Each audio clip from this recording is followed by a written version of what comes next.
Are you ready for the interview, sir?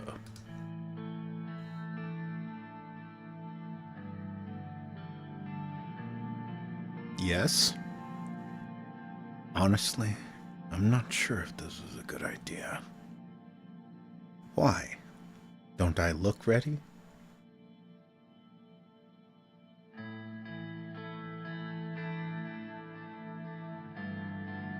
How is Rumberg?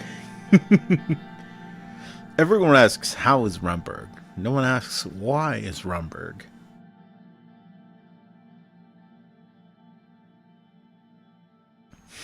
Commies.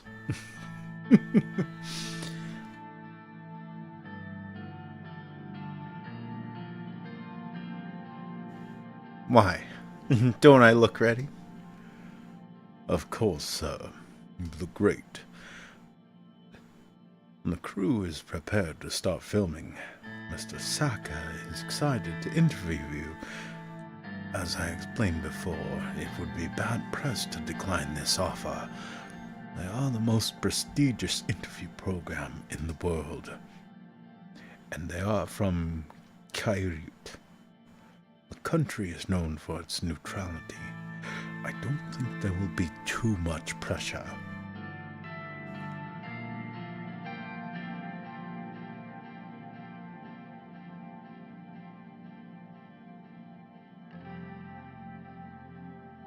I hope so, Lucian. I walked to the balcony and sat on the seat prepared for me, directly across from Miss Sacker. Mr. President, welcome to One on One. Thank you so much for taking the time to speak with us. Let us begin with the latest incident between Swordland and Rumberg. An aircraft of the Swordfish Air Forces was shot down by Rumbergian anti-air guns a few weeks ago. Officials from the Rumbergian government proclaimed that the aircraft was flying inside the airspace of Rumberg. Your government has been silent apart from a few statements which claim that your plane was indeed in Swordfish airspace when it was shot down. Do you believe the Rumbergian forces initiated an intentional attack?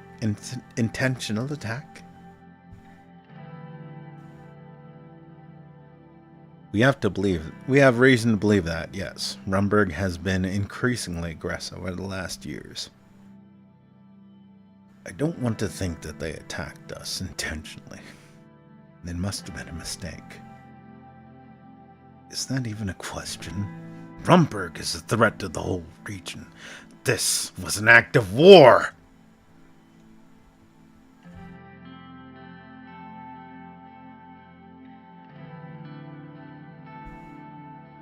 Okay, no hothead answer.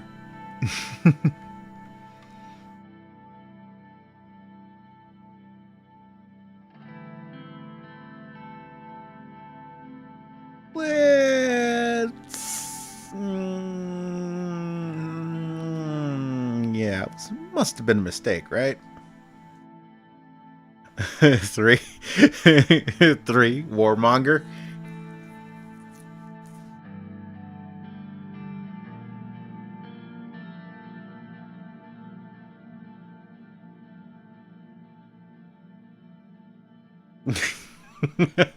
Fuck it. We'll go with 1. We have reason to believe that, yes. Rumberg has become increasingly aggressive over the last years.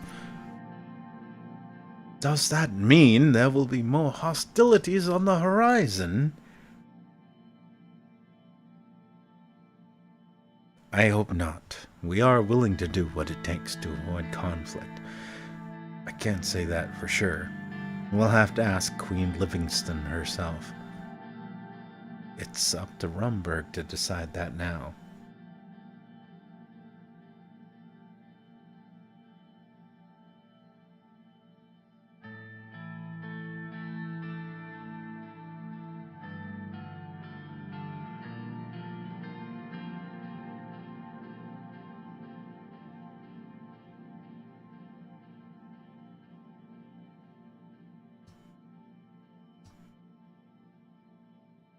Do you believe Queen Livingston shares the same sentiment?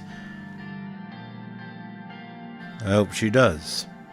We're willing to work together to achieve peace in Eastern Maricopa. Unfortunately, I doubt that.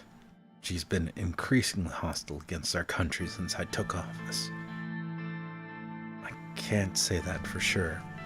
We'll have to ask the Queen herself.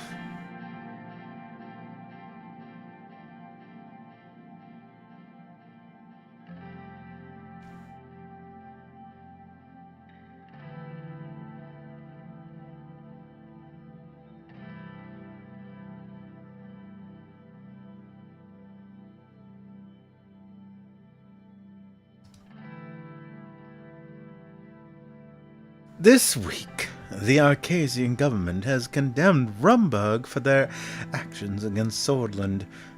Now that Swordland is also a member of ATO, do you think this would deter Rumburg from creating a broader conflict?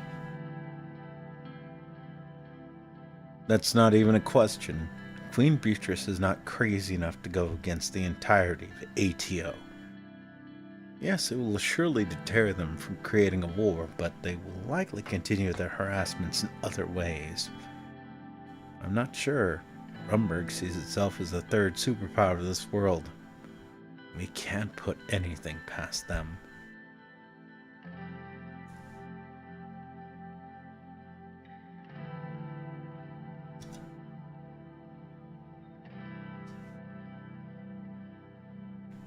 You have also earlier claimed that Rumburg has been spying on your administration, and the alleged spy was none other than your own secretary.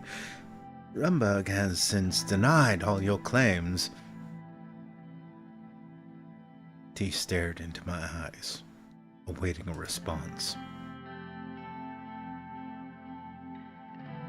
We have all the evidence. It was them. The world should know about Rumburg's interference with its neighbors. Of course they would deny it. However, Swordland knows the truth.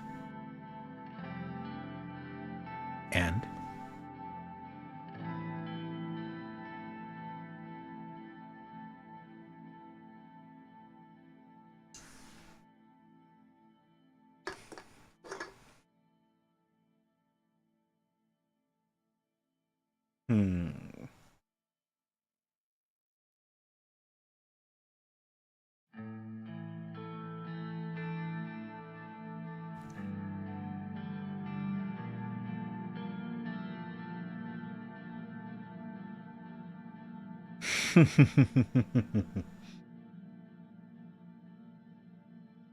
Do we have evidence it was them, though?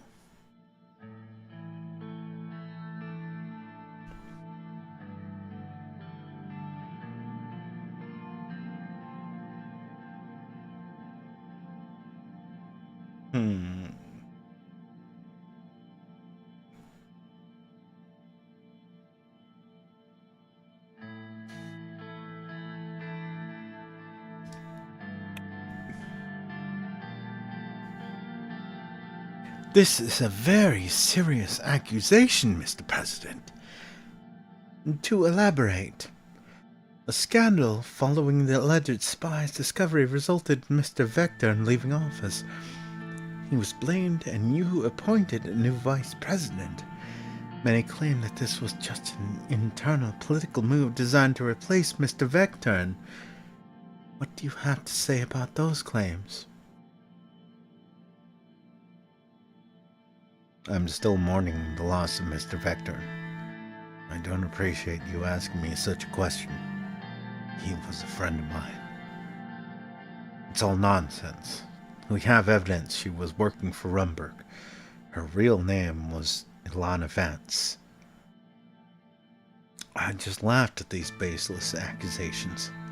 I talked about this in detail in the past. You can check what I've said.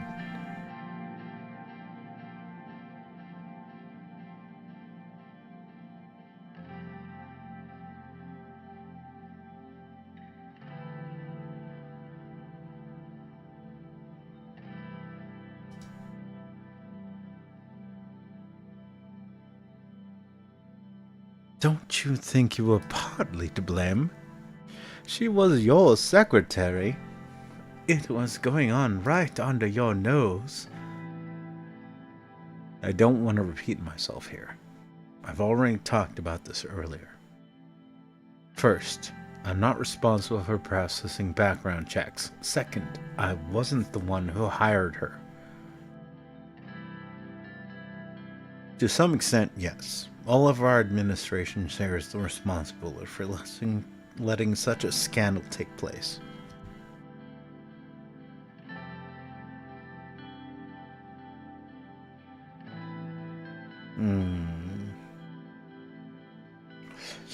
That's an interesting one, because Peter isn't here. In this sense, we'd just be honoring his name.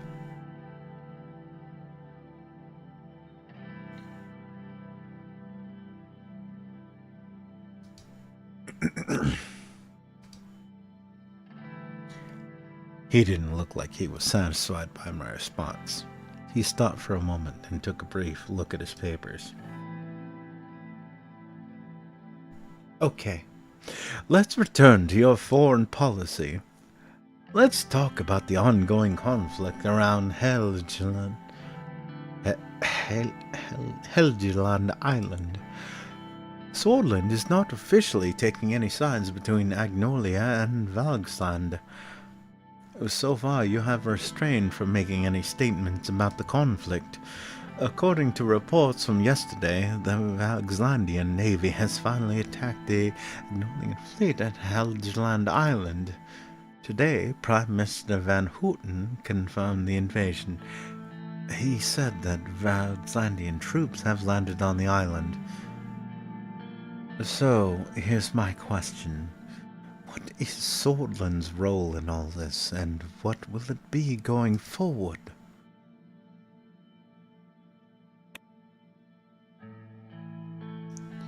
Swordland has no role in this conflict, nor do we plan on have one. We're not taking any sides.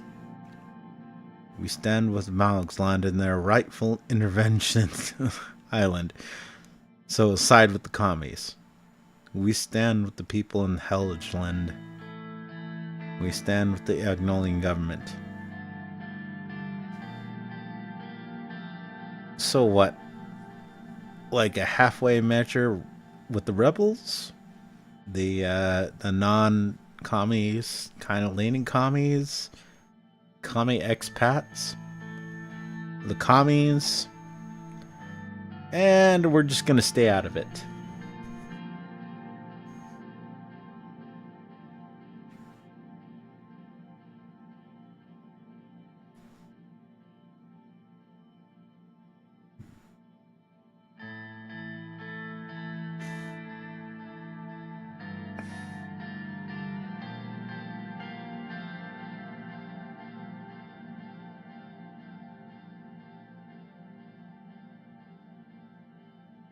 Agnolians?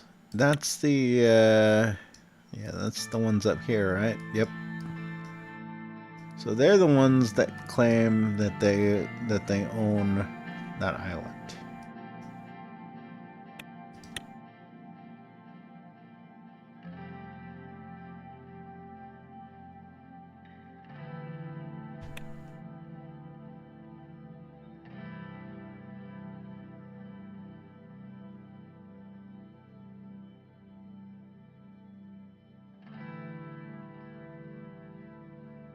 Agnolia does own Hedge Island.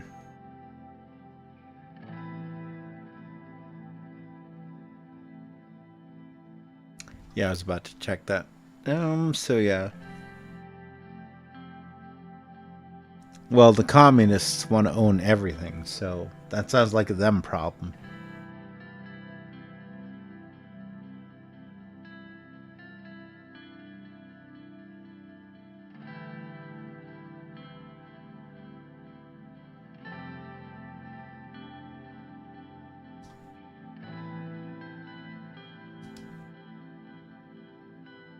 Would Swordland also get involved if the situation gets out of control? As a peacekeeping force, yes. We can't let the Marquian Sea turn into a war zone. I hope the situation won't come to that. No, Swordland has no intention of intervening in other nations' conflicts.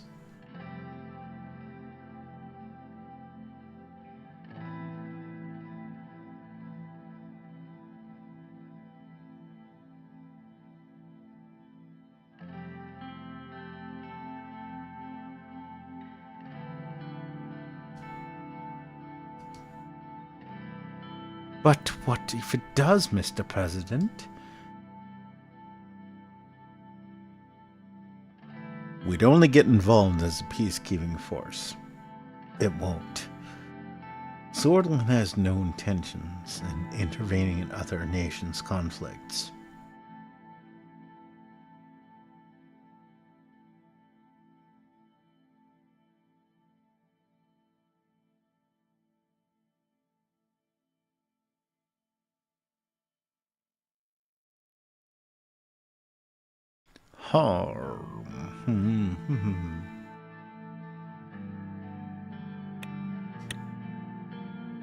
Waylon. Ah, good point. Good point.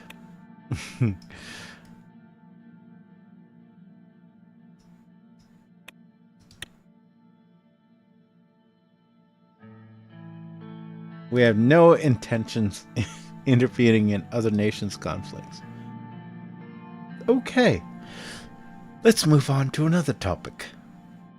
Last year, a huge conflict took place close to your borders with Waylon, when the Wessex forces partook in a massacre of Bluish citizens under the guise of eliminating the Bluish Freedom Front.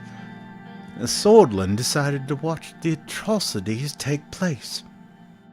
In fact, you not only closed the borders to the refugees fleeing from a massacre, your border guards worked in cooperation with the Wessex forces. Will you accept responsibility of thousands of lives that were lost in Waylon?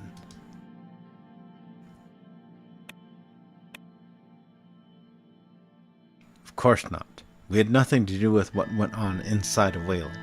We only protected our borders. It's true that we worked with Moloch, but I don't think anybody can blame Swordland for protecting its borders. It breaks my heart to see so many people die in Waylon. Could we have done something? Definitely. But the conflict had nothing to do with us.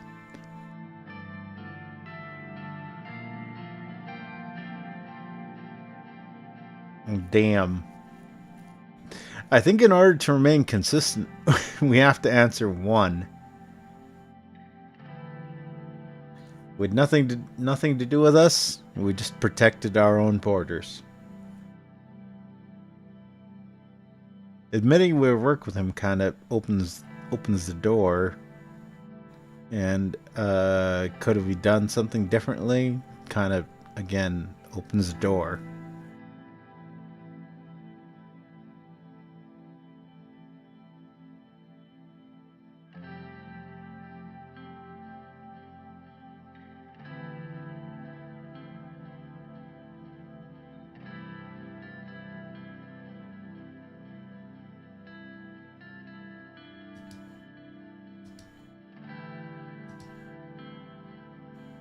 Many have criticized Swordland for its role in this conflict. Do not accept any of the criticisms. No, there's nothing wrong with protecting our country. Our role? Really? Why don't you ask Mr. Smollett these questions? Sure, we could have helped the refugees, but then again, how do we distinguish civilians from militants?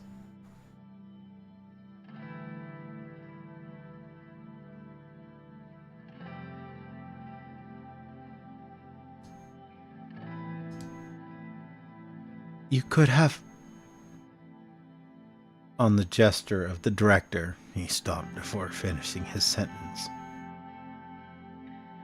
Well, it seems that's all the time we have for today. The director shouted at the crew to stop recording. We both stood up and shook hands. Thank you for your valuable time, Mr. President. It was a pleasure. Likewise, Mr. Sacker. I enjoyed it very much. Thank you for coming to Swordland. Can't say the same. Hopefully next time we'll meet again in Kiryut.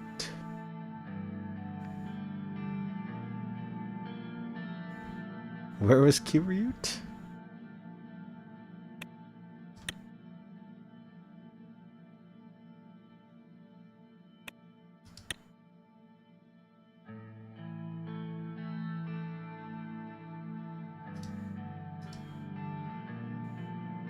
I hope to interview you again in the future. Lucian walked up to the director and started talking to him.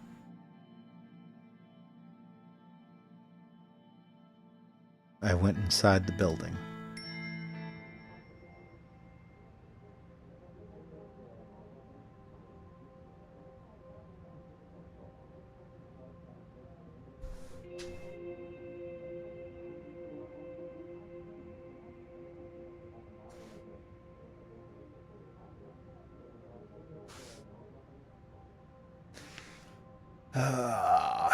How close am I?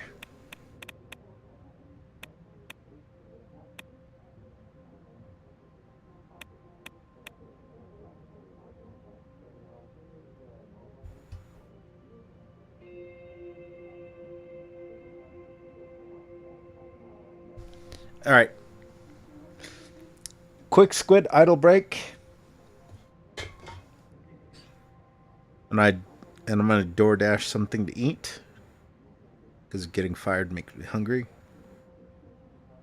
And I'll be right back. Well, we'll see how slow I am. Don't go anywhere. I will literally be right back. Well, not literally. That would literally just imply just like, I don't know, that depends on time.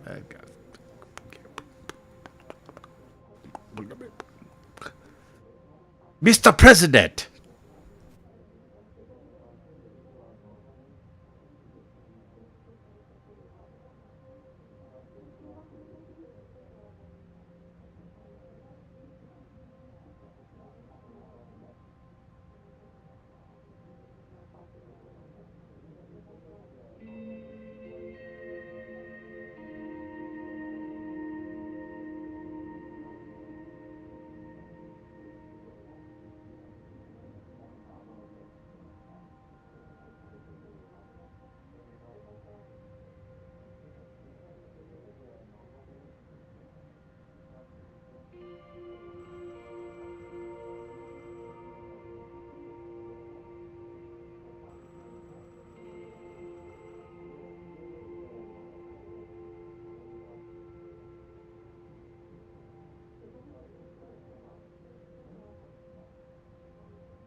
Alrighty then, we are back.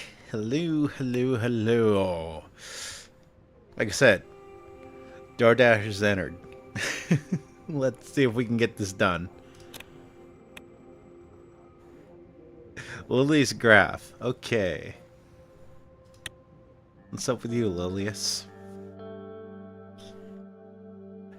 The historic Graf Manor lay on the outskirts of Avery, the end of a long, winding drive. Nearly 2 centuries old, it was as formidable as Lilius herself. Lilius had invited me here for a private dinner. Just the 2 of us. We can make it if we try. Just the 2 of us. You and I. I wasn't sure of her motivations, but was happy to have an excuse to escape the chaos back in Holsword. So he could drop me off at the door.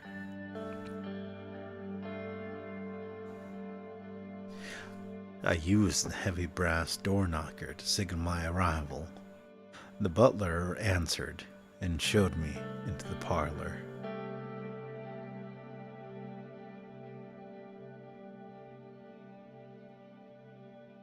Gas lantern. Nope. Gas lanterns lent the wood-paneled room a cozy orange glow. Lilius was sitting on the sofa.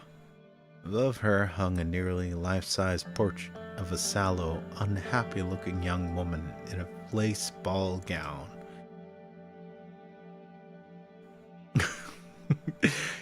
Is that you? Is that your mother? Is that your grandmother? Why do I feel like there's no good answer here?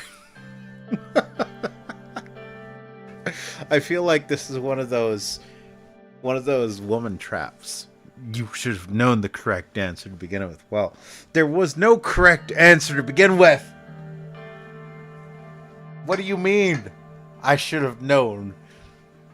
You can't say there was a correct answer and you set everything up to where there was no correct answer. That's not how that works.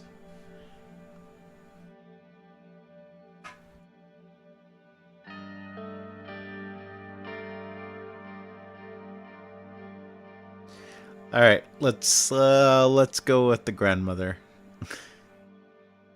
The mother? Really?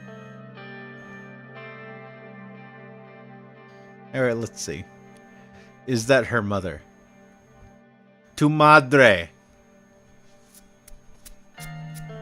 Tu madre. Puta. Louise nodded.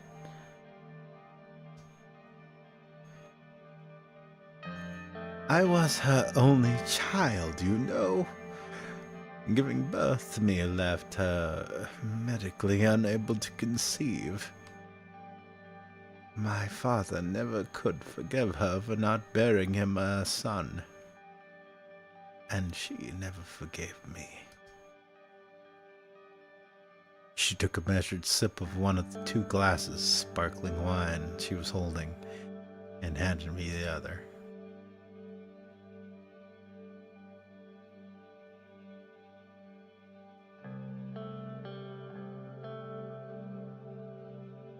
Sounds like a painful childhood.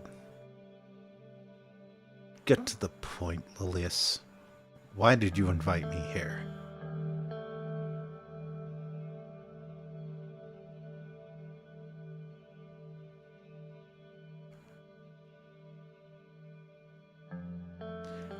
The silver lining is that despite personally despising me, they felt compelled to grant me all the advantages a son would have had, including the education I needed to rise to my current position. Nice story. Why am I here? Would you be so kind as to tell me why you invited me over?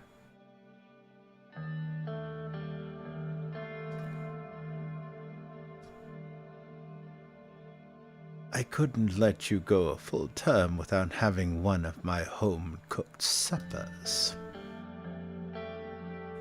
The butler silently stepped into the parlor and rang a silver bell. Ha! Speaking of which... She led me into the dining room, where a glittering chandelier hung from the high ceiling. Beneath it was a long table set for two, a woman in an apron and a chef's hat. Weswick, by her appearance, ceremoniously presented a roast rack of venison.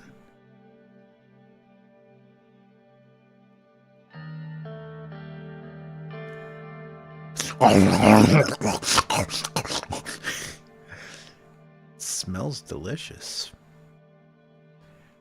A home-cooked supper, huh?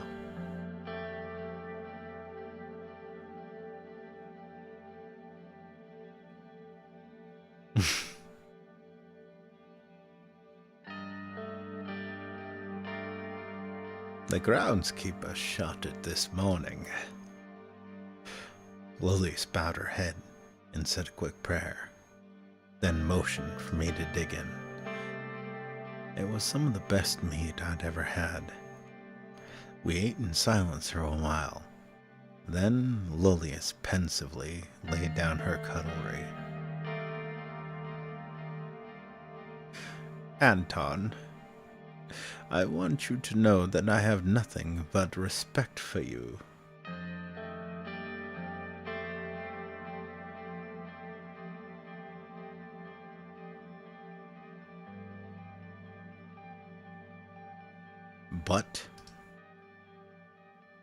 But given certain developments that have occurred over the course of your term, I believe you are no longer fit to lead the United Solon Party. Lilies took a deep breath.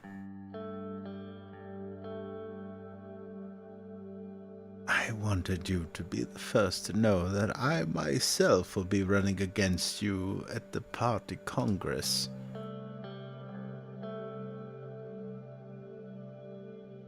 Spit out your food.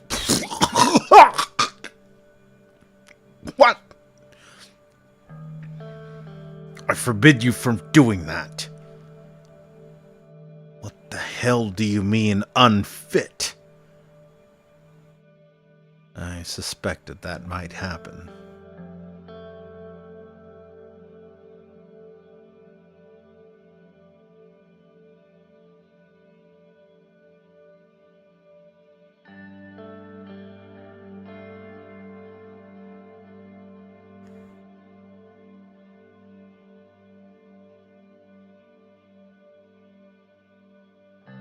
The hell do you mean, unfit?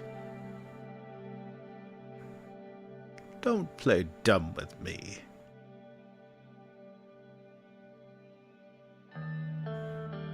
Did you think I'd sit by as you made a mockery out of this country's constitution? The very constitution that is keeping this nation safe from internal and external threats. You're a disgrace to the good name of Tarquin Soul.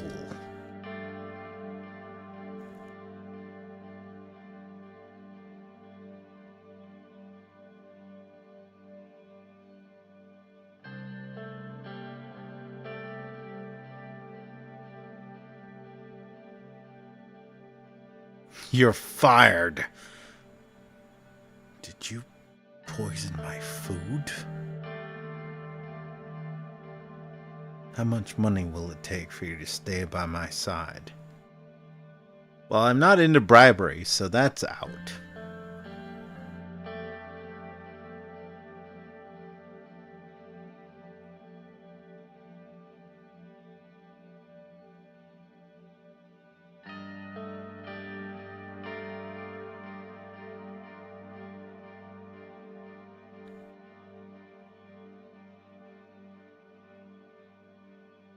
To be honest, Lilius, you're one of the worst people that I've ever had work under me, and honestly, you're fired.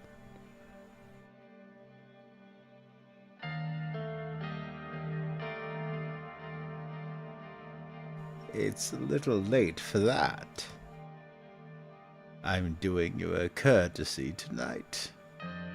I didn't want to surprise you at the Congress, and I wanted to give you time to consider backing me.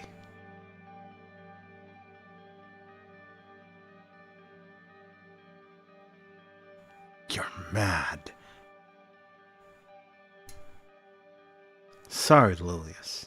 I can't back down now. I won't do it, and neither will the rest of the party. Give me some time to think about it.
Sorry, Lilius. I can't back down now. I understand. I'll tender my official resignation once we're back in Holsword. I rose from my chair.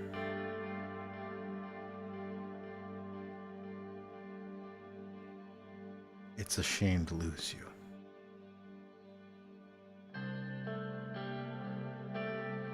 I understand now why you never found a husband. May the best man win then. I will take my leave. Thanks for the evening nonetheless.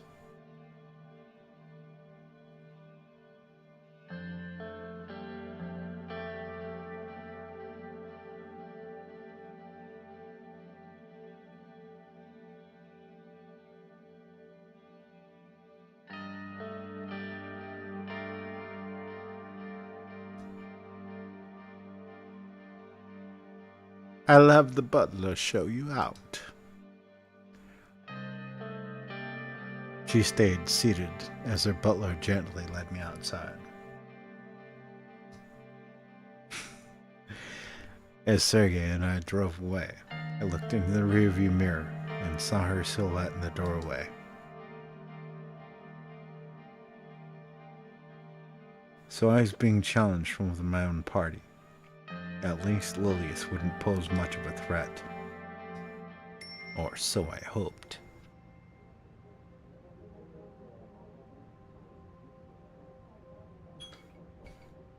Quiet, you.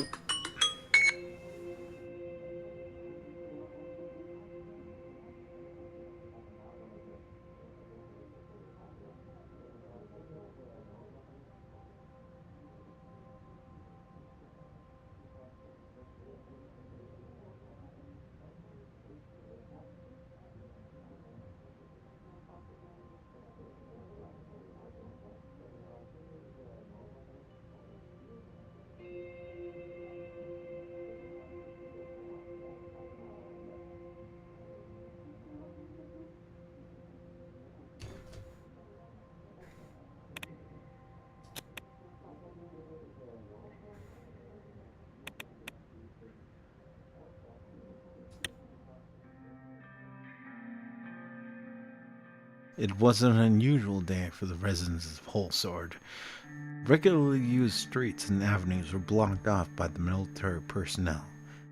Many shops and cafes were closed, and once crowded stores were now empty.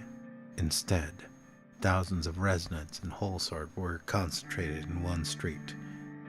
Victory Avenue.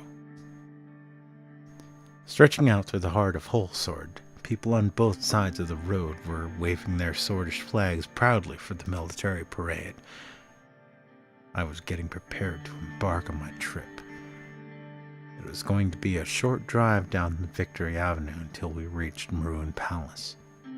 My company for this trip was Yosef with Sergei, as usual, driving the presidential car. Yosef approached me. He was wearing his decorated ceremony outfit. He carried a sword with a goat head at the handle and his pistol by his hip. He put on his cap. Mr. President, we are almost ready. We will depart right after the tank column.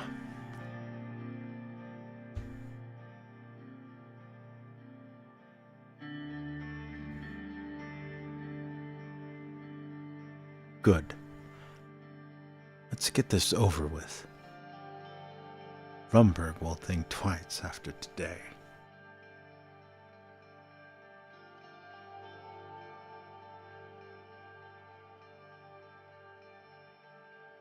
Yosef nodded. After hearing the loud thump of a book falling down at the floor, he turned to a couple of privates that were doing their preparations on the schedule and started walking in their direction. Private, can't you do your job properly? I watched the young soldiers perform a lousy salute to Yosef. What is that salute, soldier? Watch. This is a real salute. He performed an excellent salute, and after scolding the privates, he walked back. Strict as ever. Doesn't give me much confidence that our soldiers do not even know how to properly salute. Is it time yet?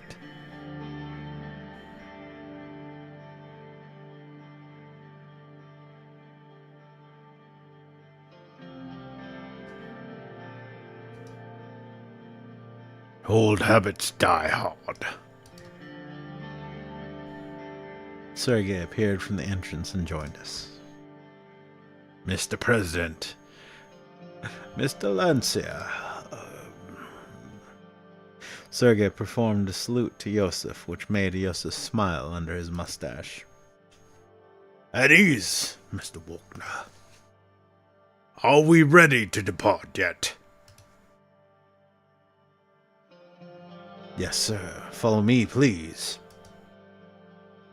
We started following Sergei through the corridors. Mr. President, have you seen the tanks? Our planes, too. Rumberg will be so scared when they see this. Yes, Sergei, I've seen it. That is the plan. I sure hope so.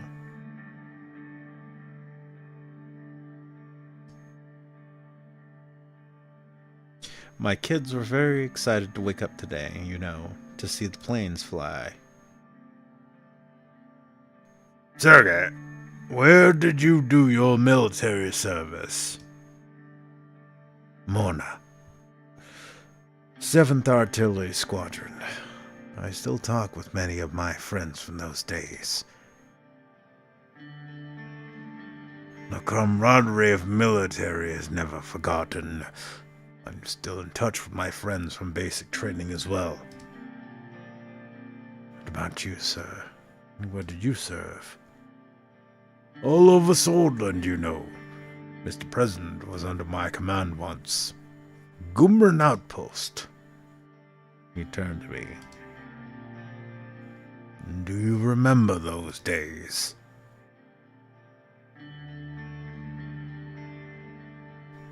Nod. Unfortunately, I do. Rough times. Who can forget about Major Lancia? We called him the Relentless.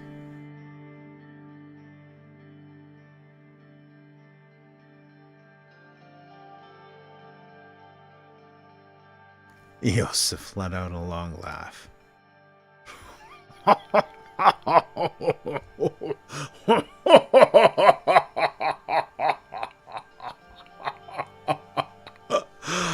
Good old days. We're here, sir. We exited the building and walked over to the clearance where the black Cadelia, the presidential car, was waiting. It was decorated properly for the event, and the top canopy had been removed so that I could stand and wave to people. On the way to the car, generals and admirals were lined up on both sides of the carpet. The atmosphere immediately changed when those experienced men brought many times their country saluted me. I saluted back with respect. I saluted the high-ranking military staff and attachés from ATO. We shook hands before proceeding.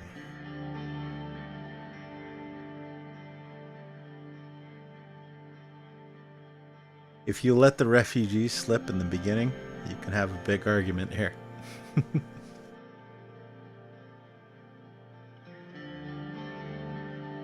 I entered the car and Sergei had started the engine. Yosef saluted me. We were on our way shortly. Good luck, Mr. President. The car started rolling. Even though there were many walls and trees in between the car and the crowd, I was able to hear deafening sounds of cheering Swedish citizens.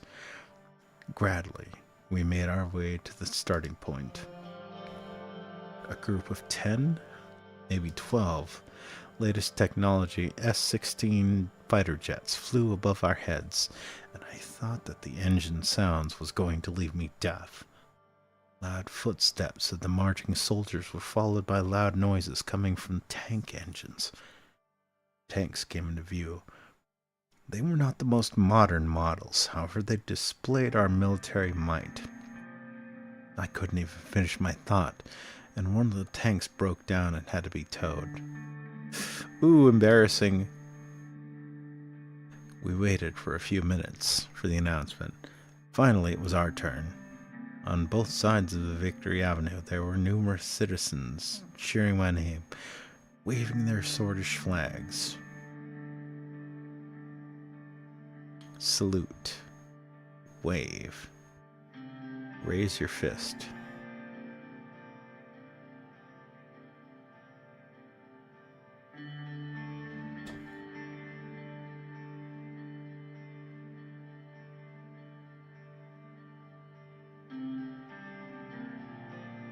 Wave to the people.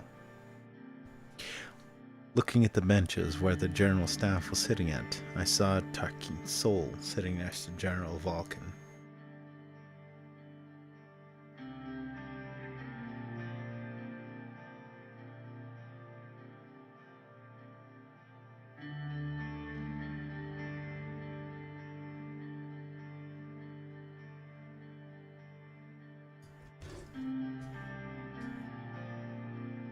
We kept our slow and steady pace.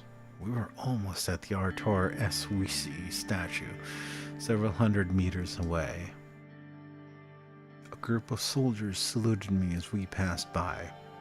They looked proud and stout in the new military infantry uniforms and with brand new rifles. We continued on as per the schedule and finally arrived at the Maroon Palace, which marked the end of the parade. People of Hallsword dispersed to their homes. A clear message was sent to Rumburg by the display of our military might. We were about to see whether it would be enough or not.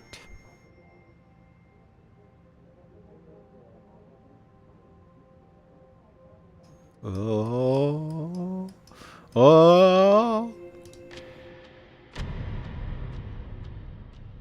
Will of the state.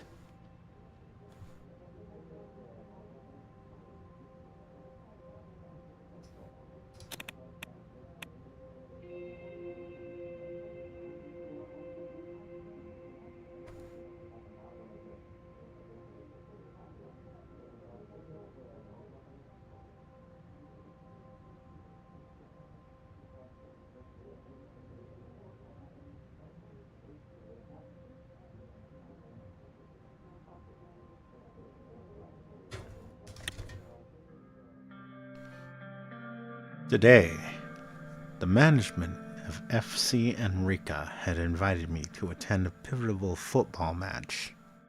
As a board member, I couldn't reject it. I had to be there at this significant moment for my team. They were representing Swordland in the international arena. I couldn't help but feel a surge of pride as Lucian and I headed to the stadium. FC Enrica was finally in the Mercopian Champions Cup, the most prestigious football tournament in the world. For the first time ever, a Swordish team had managed to qualify for the knockout phase. Millions of Swordish people were waiting to watch FC Enrica compete against the legendary Rizian team Real Montcaler. Despite all odds being stacked against the team, the mood was full of hope. A win today would bring Enrica to the quarterfinals, a feat that no Swordish team had ever managed to achieve. And of course, all presidents of Swordland, current and former, were invited to watch the historic competition. I was told that both Tarquin Sol and Ewald Alfonso would be joining me in the lounge reserved for us. How are you feeling, sir? I'm fine, Lucian. Thank you. I'm just a little worried. I can't believe Peter's not here to see this.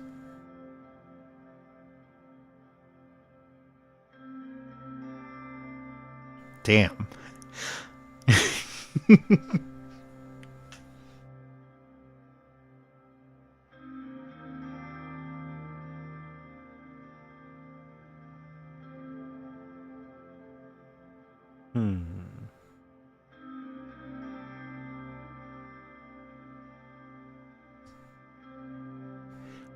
We made our way towards the Maroon Stadium. The arena was situated in one of the most crowded quarters of Enrica, surrounded by dense urban development. As we wound our way through the streets, I noticed the name of Tarquin Sol everywhere. Since I'd last been here, markets, restaurants, and even pubs named after the colonel had all popped up.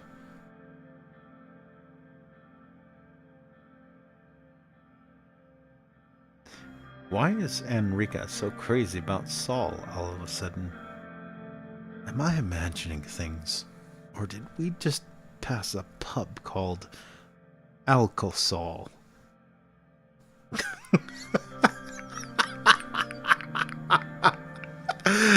That's actually a pretty good pun. I'm gonna go with that one. I like that one. I'm afraid we did, sir. I've heard it is part of an ad campaign for Enrica, an attempt to draw tourists, or at least solist ones, to the city. Sol's legacy still lives on for millions after all. Lucian's pocket radio crackled. After responding, he turned to me. Sir, the secretary gave us the clear and informed us that Tarquin Sol has already arrived at the lounge. Good luck. I know he's quite the imposing presence. Please, follow the guards to the top floor. You will be seated in the VIP lounge.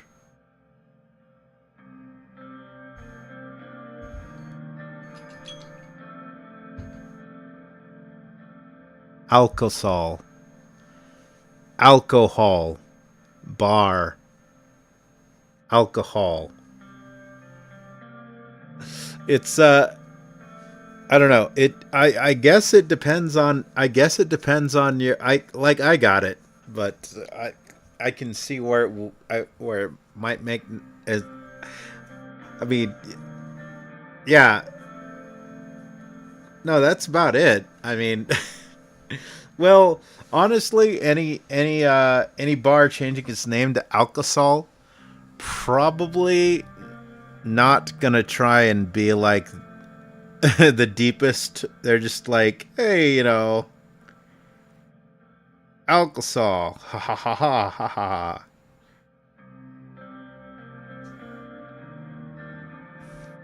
It's like a dad joke. That's what it is. It's like a dad joke. It's yeah, it is what it is. Not really much you can do about that.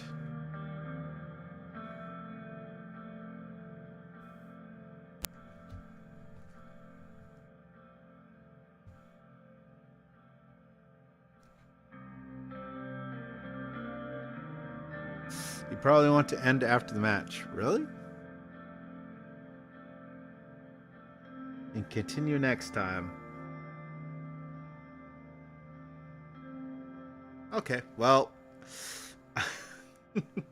I now don't have a job to go to, so, oh, DoorDash is almost here.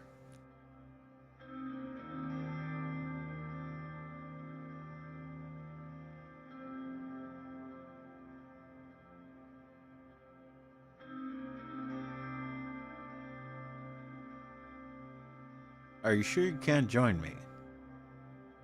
Any advice before I leave? That's a pity. I'll save you some snacks.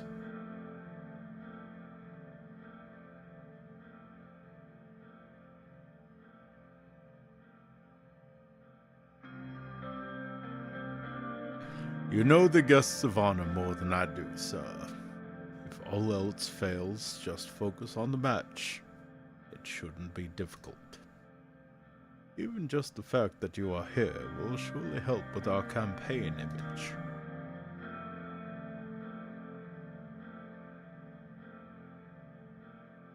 I hope so, Lucian. Sure, Lucian. My thoughts exactly. I just hope FC Gelsword fans don't hold it against me. I'm just here to support my team.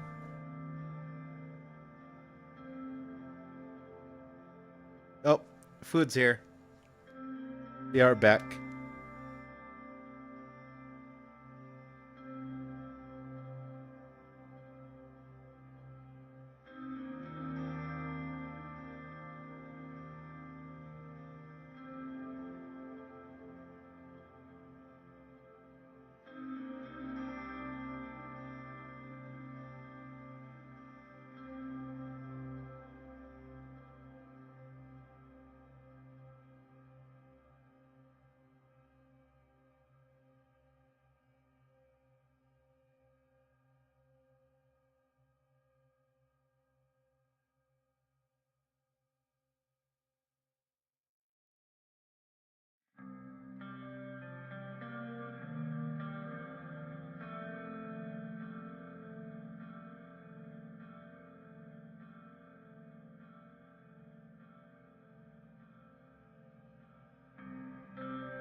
Welcome to Enrica, Mr. President.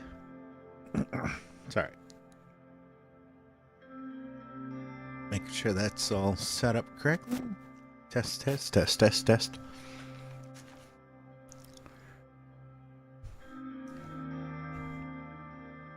Oh, nope. There we go. There we go. All right.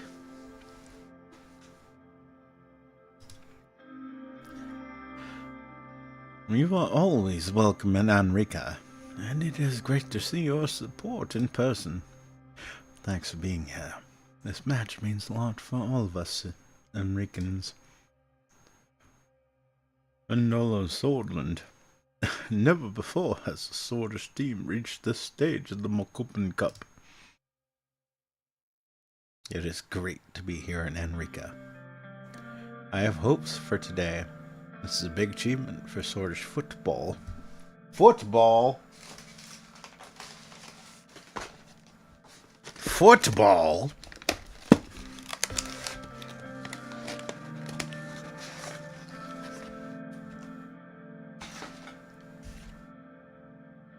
The Euros, they call it hand egg. But they never say that their ball is literally not a ball made of a foot.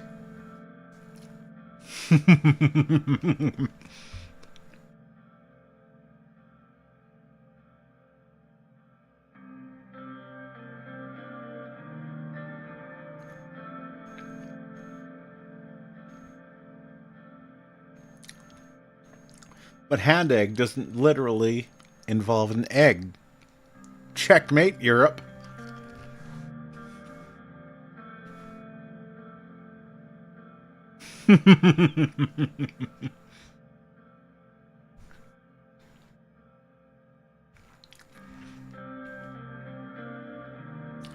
I prefer curling anyway. Actually, no. I prefer, I prefer cricket. I'm a fan of the old empire, sir. It is all about cricket. Bowling. For you plebeians.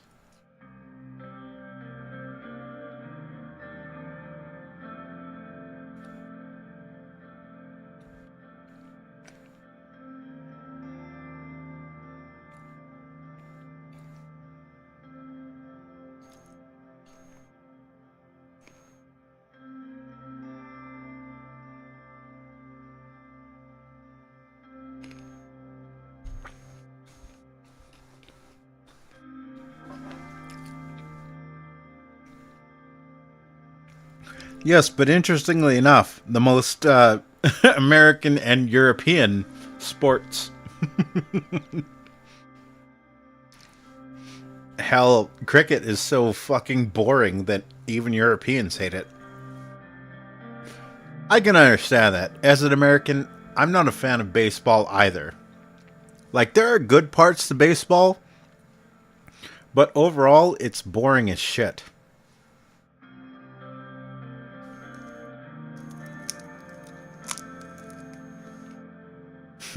Certainly more popular than burning down Europe.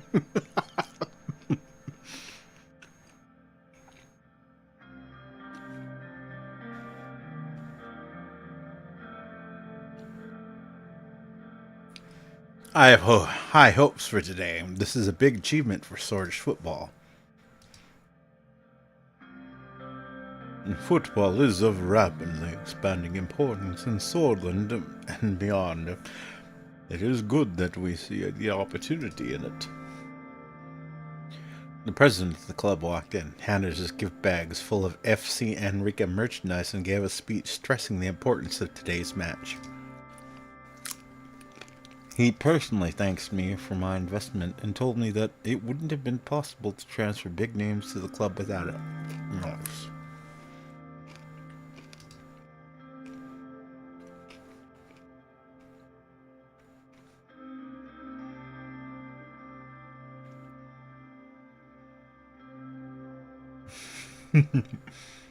Like, we would have certainly been doing that since first came here, visiting us and overstayed the welcome almost 2,000 years ago.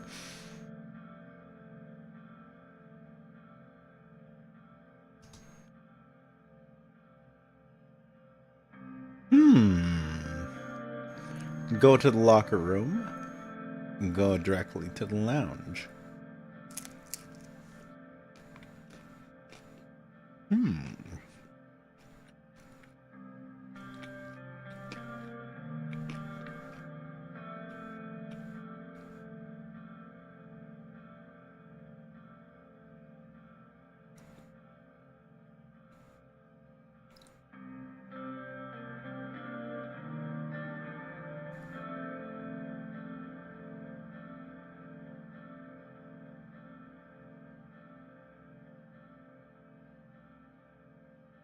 Well, for a long time they get on the field because they brought the top German players.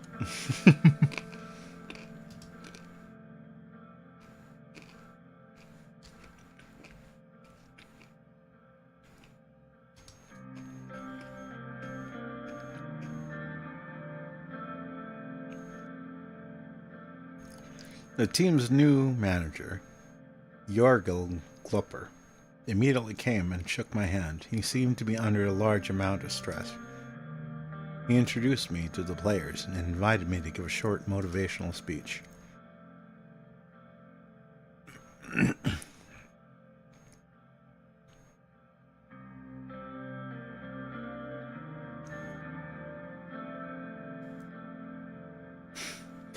Good day to all of you gentlemen. FC Enrica, your president stands together with you today. Hello, everybody. I hope you're ready for the match of the decade. It's great to be here today among all of you.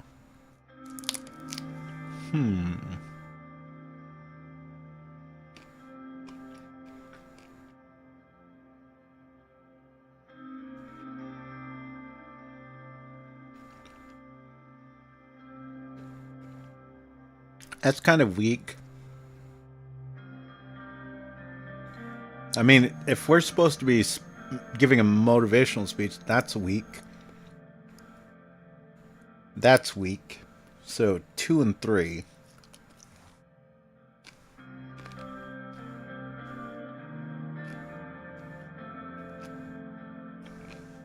Sure. Go ahead.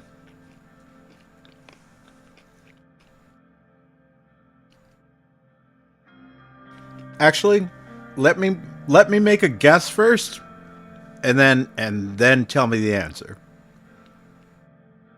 So, I've narrowed it down to 2 and 3.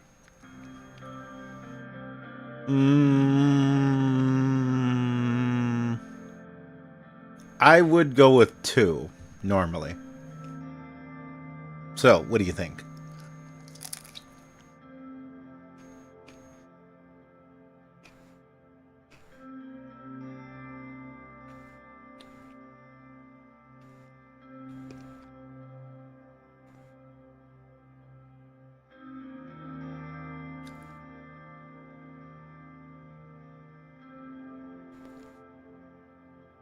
So if I'm wrong, go ahead and let me know I'm wrong. Tell me what the right answer is. But yeah. That's how we'll do it. I'll let you guide me through it, but I'll make my guess first so you'll know what my first impression was.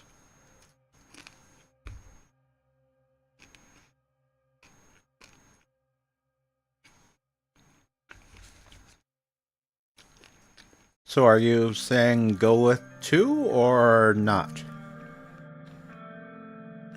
Or are you responding to what I said?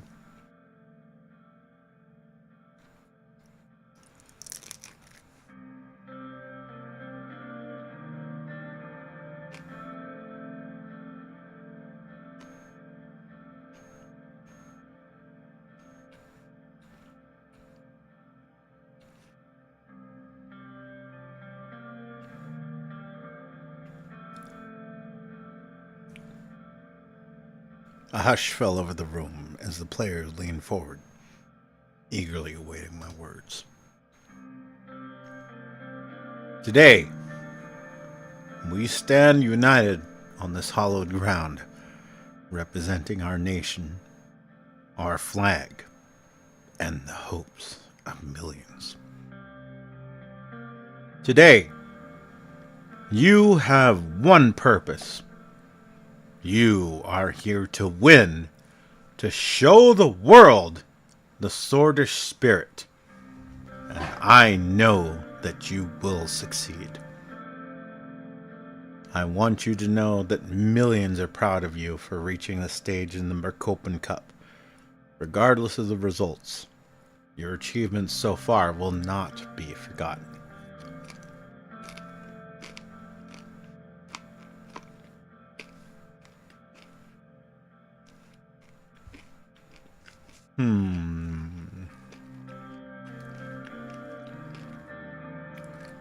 Well, it's just 33% chance of choosing the right one. On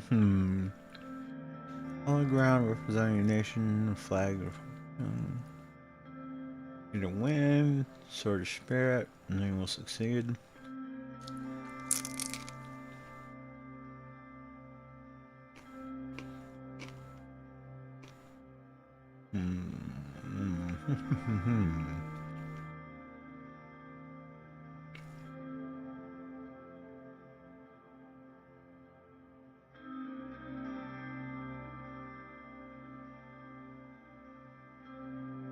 I would go with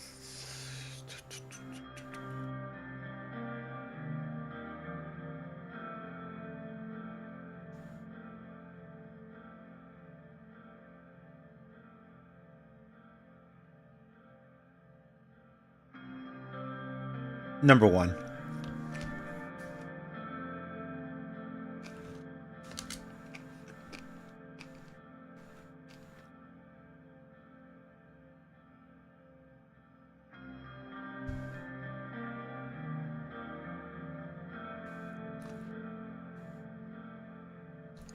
Three it is, really. I want you to know that millions are proud of you for reaching the stage in the Merkopen Cup. Regardless of the results your achievements so far will not be forgotten. Really? Okay. Well, I was honestly kind of leaning that way to begin with, but I felt it was kind of like weak. Just like, we all tried our best, guys. We all tried our best. Come on, we're here to win.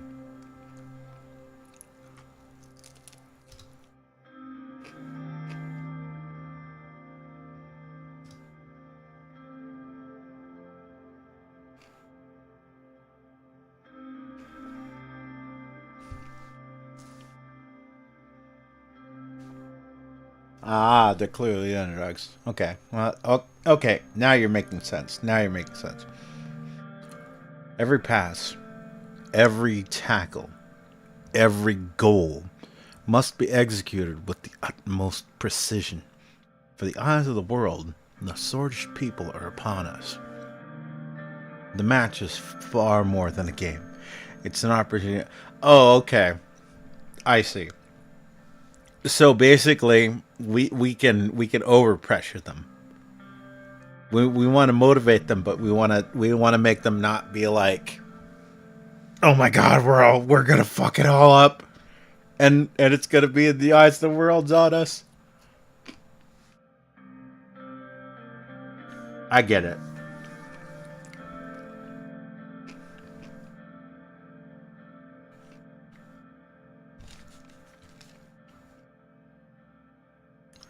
This match is more than the game. It is an opportunity to showcase the strength, resilience, and spirit of both SC and Rika and the country of Swordland. This match is a celebration, an opportunity to showcase the true essence of your craft. Let's take a moment to breathe in the electric atmosphere, to soak in the vibrant energy that surrounds you. So I'm thinking three.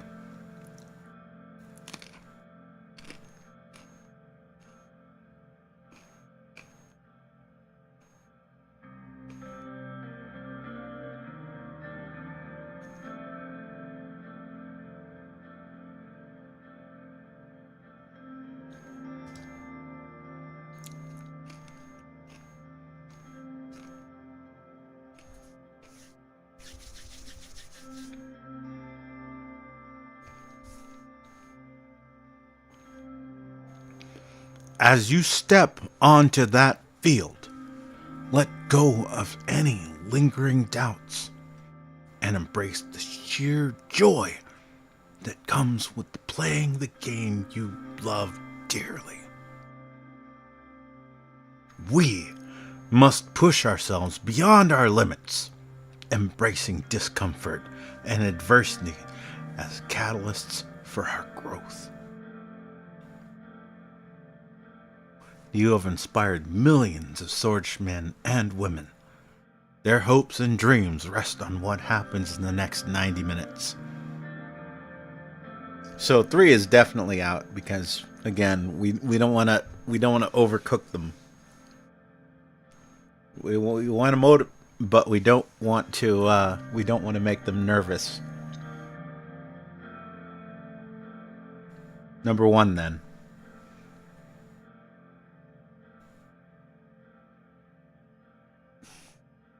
As you step onto that field, let go of any lingering doubts and embrace the sheer joy that comes with playing the game you love dearly.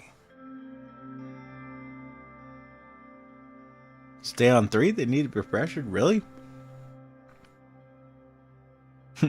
so we come up from this match is a celebration, an opportunity to showcase the true essence of your craft. Let's take a moment to breathe in the electric atmosphere, to soak in the vibrant energy that surrounds you. You have inspired millions of swordish men and women. Their hopes and dreams rest on what happens in the next 90 minutes.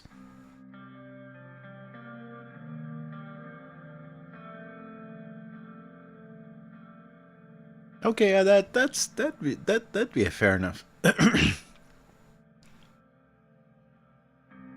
That'd be a fair enough speech. All right, let me do it from the beginning.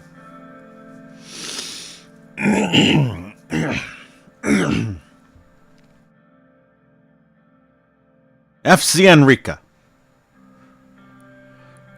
Your president stands together with you today.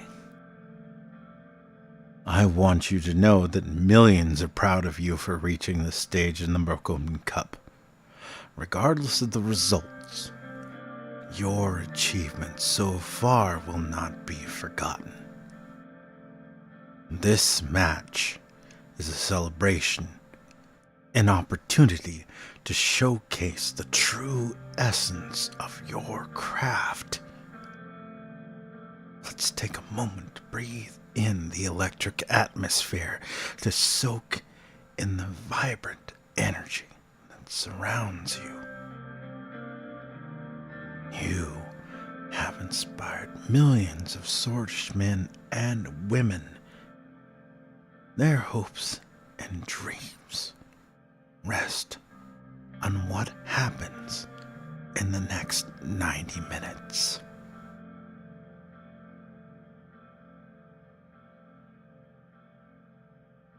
How's that? Is that hype? Are we hyped? Are we hyped? Are we hyped in the locker room? Are we bought in? Fists in, let's go! FC Enrica on 3. 1, 2, 3, FC Enrica!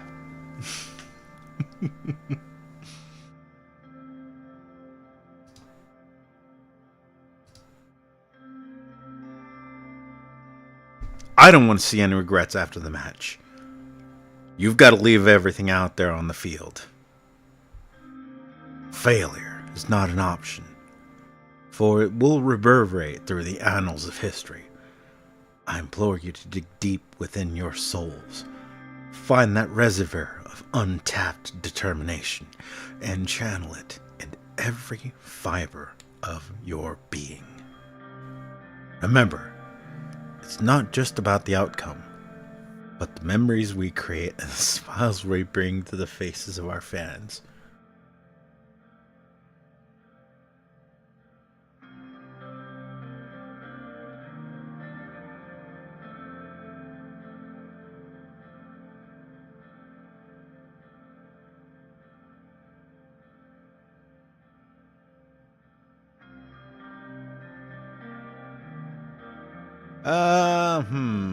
Let's see. What would I... Going along this route. So now we're pumping the fan. We're pumping the fan angle. I want to see any regrets after the match. That's a decent one. Failure is not an option.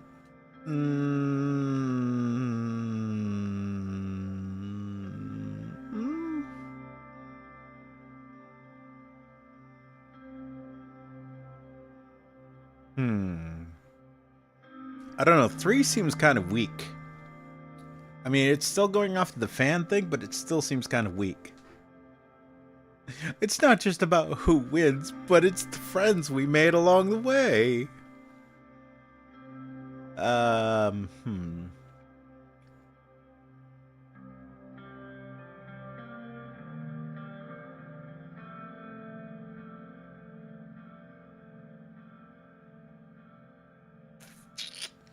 Two seems really wordy. 1 seems almost not wordy enough. Kind of mixed between the two.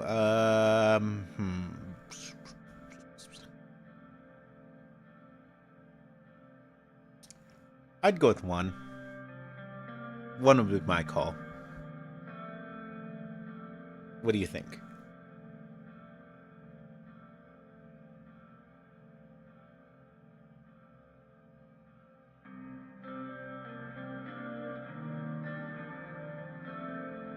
Two is oversearching. Yeah, it's too many words. They're kind of getting at the same thing, but 2 is like, if you fail, it's like a failure for you and your family, and dishonor to you and your entire family.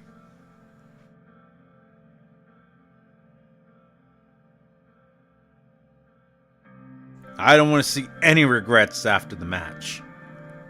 You've got to leave everything out there on the field. You are an extraordinary team. The best in Swordland. Maybe even the best in Mercopa. The weight of this moment may feel overwhelming, but it is the crucible of pressure that true champions are forged. When the final whistle blows, we want to look back and know we gave it our all.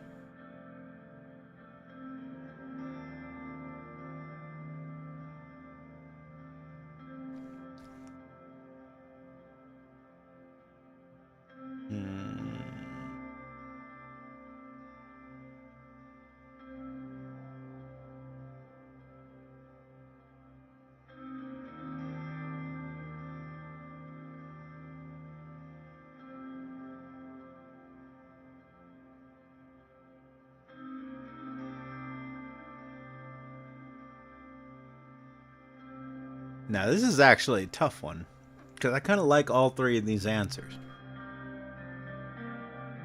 You are an extraordinary team. The best in Swordland.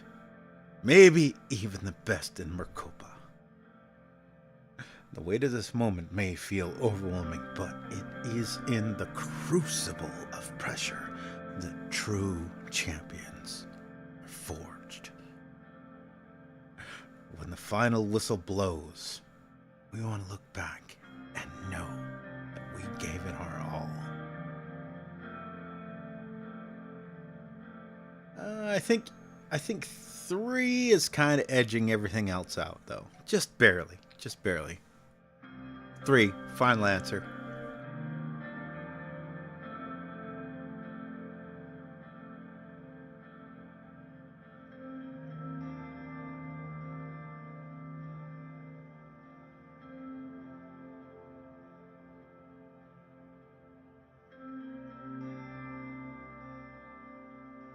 One? Really? Alright. You are an extraordinary team. The best in Swordland. Maybe even the best in Mercopa. Match today will not be easy, but neither was the path that led to it. I am proud of each and every one of you. Now go forth, my fellow Anrican warriors, and leave an indelible mark on this game. I have the utmost faith in your success. Now take a moment to relax, and don't forget, win or lose, Swordland is proud of you.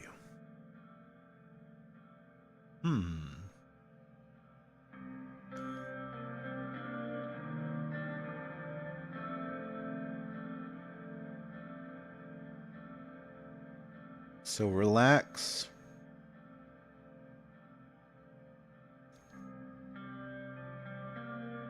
Proud of you. You're going to win this one.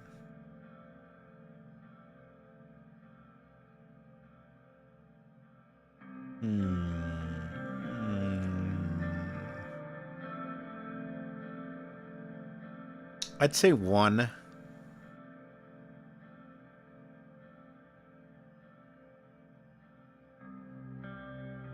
One. Final answer.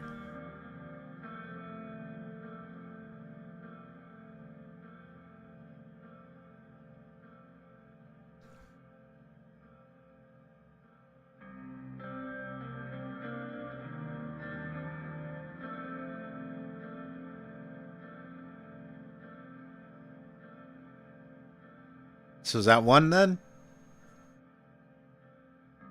Warriors! Ooh!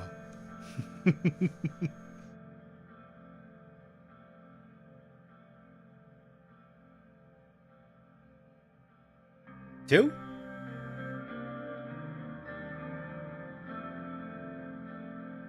Now go forth, my fellow Anrican warriors, and leave an indelible mark on this game.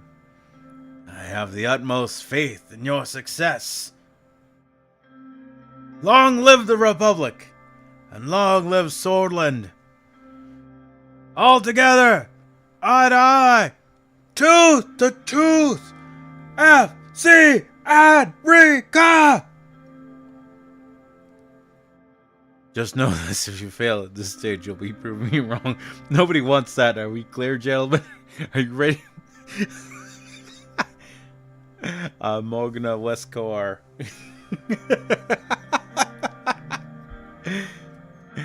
All right, the catchphrase. I'm wanting to go with the catchphrase.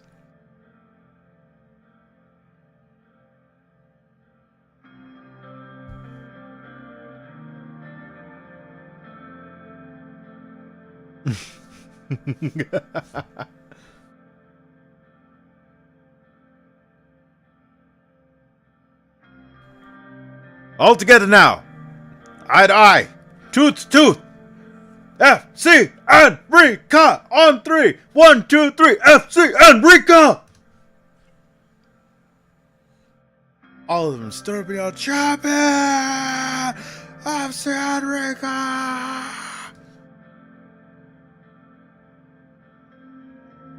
Just then, the legendary Swordfish defender, Captain Bruno Corkmer, came to me and explained that he and his family had voted for me. He then introduced me to the 2 new transfers to the team, already considered the star duo FC Enrica. Nakuisi midfielder Cindy Zoker and Namibian striker Leon Alugualdo. They both shook my hand and greeted me in broken Swordish. Right after that, the manager signaled to the players that the match was about to begin. The security staff ushered me back towards the lounge. The lounge area was guarded by heavily armed men. They nodded at me to enter. Once I finally found myself inside, I was greeted by an amazing view of the entire pitch through floor-to-ceiling windows. Tarkeen Sol was already seated on Litter's sofa, casting his hawk-like gaze out into the field. He did not react when I entered.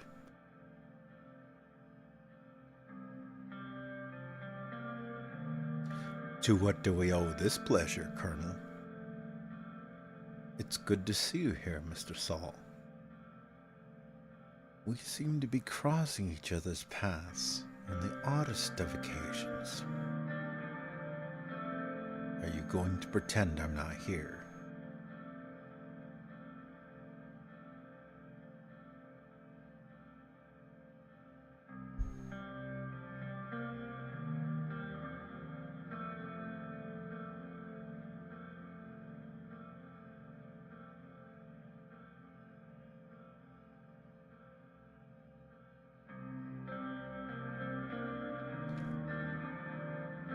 I'm not sure if this is still relevant, but I'm going to go with 3.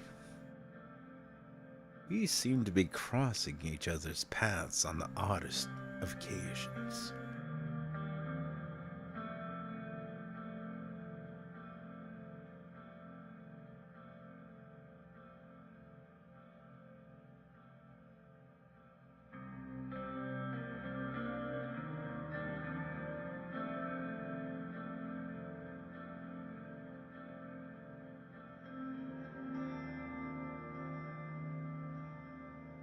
Or it doesn't matter. If it doesn't matter, then I'll just choose whatever.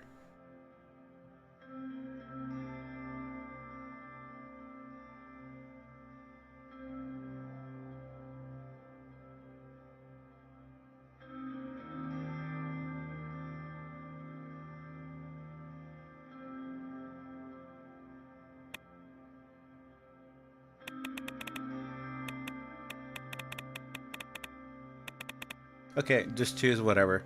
Alright, fine, that works.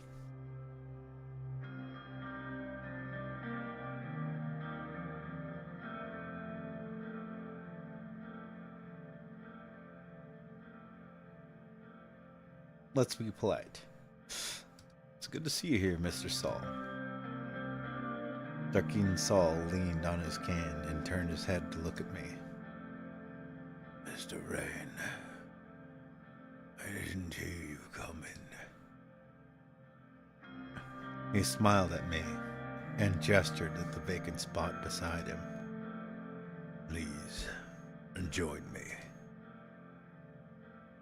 I approached the sofa and sat next to him. I didn't expect you to show up today. It is heartening to see that you're a supporter of FC Henrika and Swordish sports. I could say the same for you, Mr. Soul.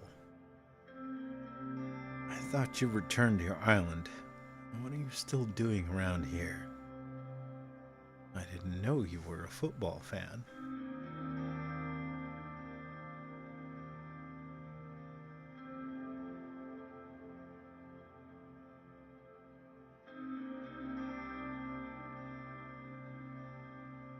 The corner of his mouth curled up mirthlessly. Tell me,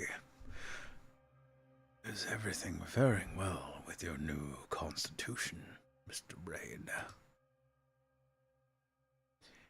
Are you still sore because you lost?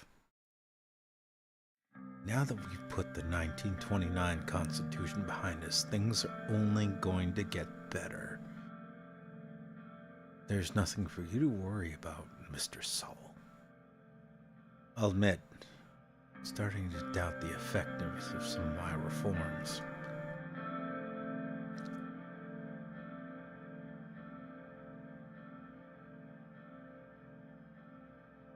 Ooh, I don't know if I like any of these responses, actually.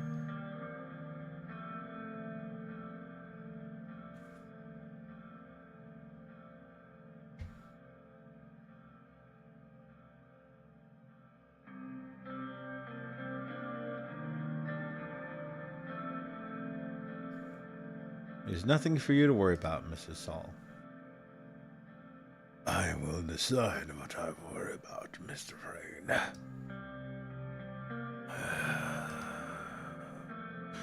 Despite all the warning signs, you adamantly followed your own pig-headed vision for Swordland. And you are turning Swordland into a puppet for superpowers to play with. I never thought I'd live to see Swordland invaded by imperialists, especially the invitation of a swordish president. I am warning you, Anton. The path you've chosen will only bring about exploitation and abuse. I didn't come here to listen to your criticism. My path is my own to tread. You have no influence over my presidency, Colonel. I understand your concerns, sir, but I beg to differ. No superpower can match the amount of abuse you've already inflicted on this nation.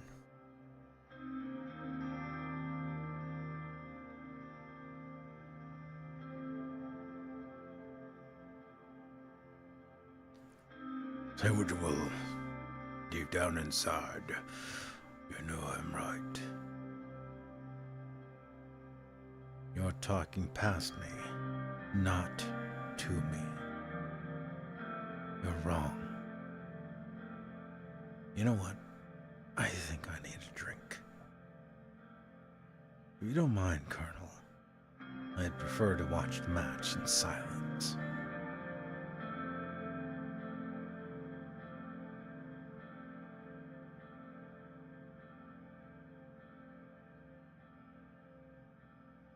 You don't know how to listen. I'm willing to listen. I respect you, Colonel. I still wish the feeling was mutual.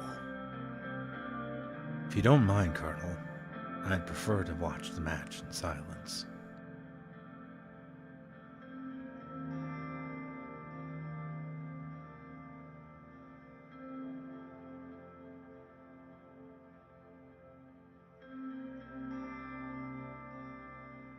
A sudden burst of cheering from the stadium made both of us look out the window. The players had begun walking out onto the field. Look, Mr. Rain, it's starting. He pointed directly at a group of FC Enrica fans who stood up holding colored boards, creating a massive illustration of Tarquin's soul. Under the portrait, the bottom row of boards slowly revealed the words. Welcome home, Colonel.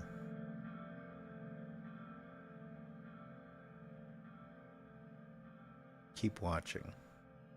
I forget that you are from Enrica. If you're wondering, I didn't organize that.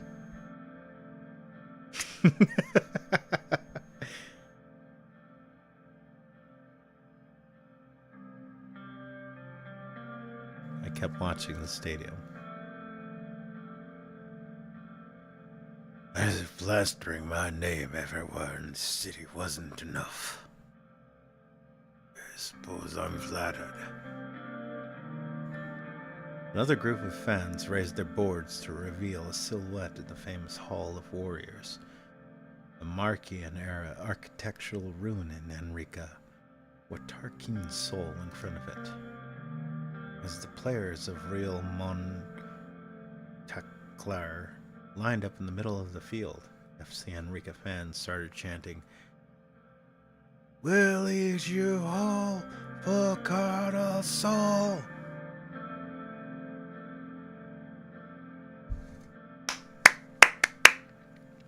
"We'll eat you whole for Cardinal Soul!" Ah.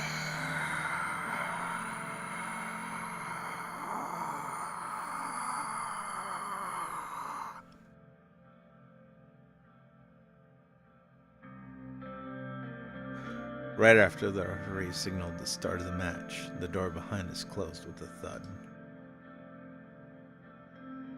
"Well, Colonel, how do you feel about being Enrica's new poster boy?" "It looks like it's working well for the city, and if you moved back home, I'm sure you'd get free meals and drinks everywhere you went." Ewald Alfonso quickly walked up to the sofa, shook our hands, and sat next to us, smiling as he did so. You know, I never had a strong connection to this place, Mr. Lest. I should have asked my permission before using my name to mark his city. Oh, it was actually Gus Manga's idea. Why am I not surprised? It's full of ideas, yeah, Mr. Manga. Except when it comes to the job he's actually supposed to be doing. No need to be so dismissive. Gus has proven himself time and again.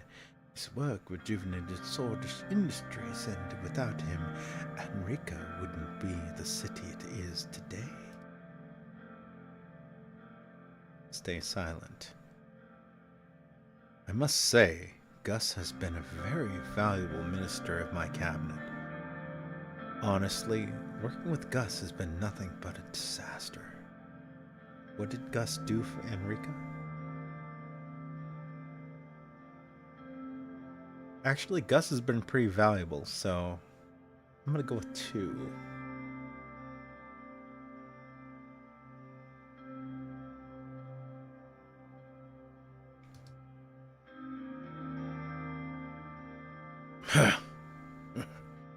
That's what we need. Another president enthralled to Mr. Manga and his get-rich quick schemes. You say that, Mr. Soul, but Mr. Manga is a respectable professional who actually loves this country. More like an errand boy, doing the biddings of those who line his pockets. I don't intend to take on the role of his personal spokesman. You know, I was in Rizia a few days ago to meet with our energy partners. I was happy to find out that one of the royals over there appeared to be in favor of pursuing friendlier relations with Swordland. I still don't think they will do anything to harm their connection with Brumberg, but cooperating with them was the right call. Oh, fond of the monarchists now, Ewald? They must be filling your pockets with Brazilian gold. For dust's sake, Mr. Saul, try to see the positive in what I do for once. How about you claim responsibility for once? It's your fault that a giant like Gossam was brought to the brink of collapse. I've done ever... Admit it! That was too much of a responsibility for you. A man with your profit-focused mentality should have never been given the keys to such a vital sector. Ewald's upper lip curl.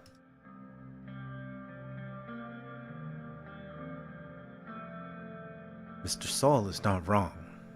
You were always looking for someone else to blame, Ewald. What's done is done, Mr. Saul.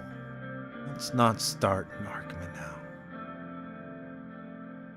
To be fair, it's good to see the positive results of our investment.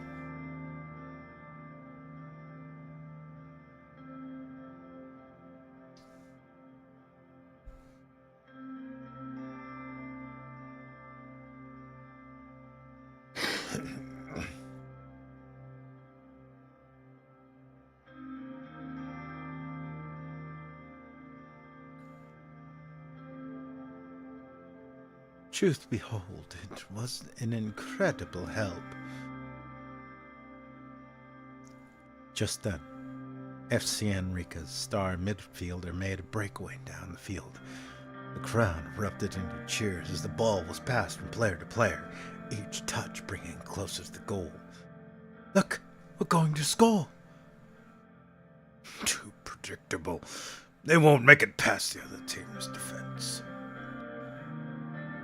As if on cue, Real Montclair's defense made a crucial block, sending the ball back down the field. Are you always this negative, Mr. Saul? With your strategy skills, you should be a football coach, Colonel. Are you a real Montclair supporter, Colonel? They'll get it next time. Have some faith in our team. My boys will win this. You'll see.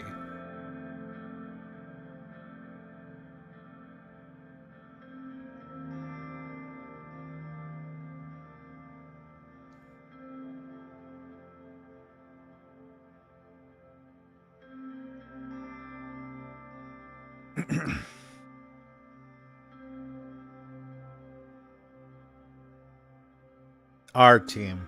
Yes, our team. There we go. Our team. Faith alone does not suffice. Alfonso turned to me. How about you, Mr. Rain? It's been a while since we last met. Is everything going well at the palace? Everything is fine. Thank you. Honestly, I'm worried. The country is showing signs of instability again. It would be a lie if I said it's been great.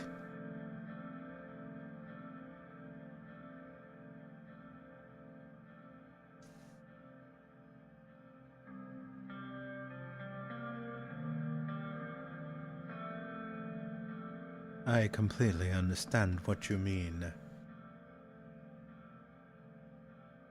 Suddenly, a huge roar shook the stadium.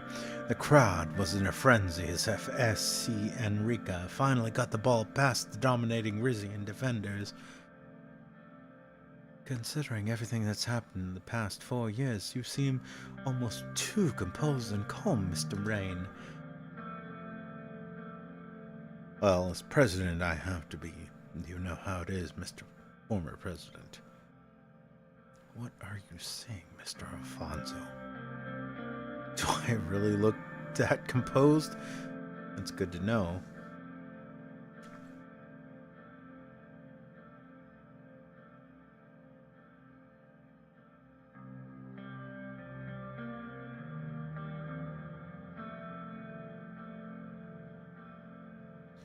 Just then, Montclair midfielders executed an incredibly fast counterattack, scoring a goal that put them ahead in just a few seconds. The Swordfish side of the stadium fell completely silent. It was bad luck getting a top-tier Rizian team as our opponent. I still applaud our guys for giving their best. Not even FC Gelsod has ever come this far in an international tournament.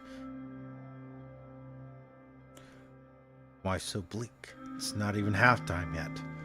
Enrique can still come out on top? Yes, football is like politics. Sometimes it's all about luck. Don't overestimate FC Gelsord.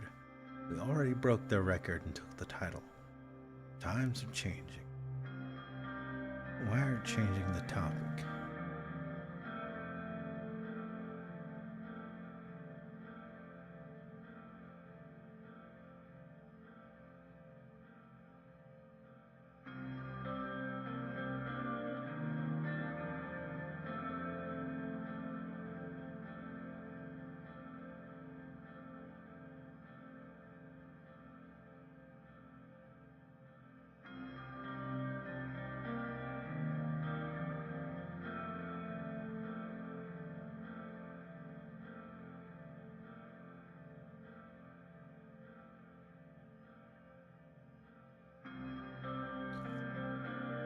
Don't expect that makes sense for him.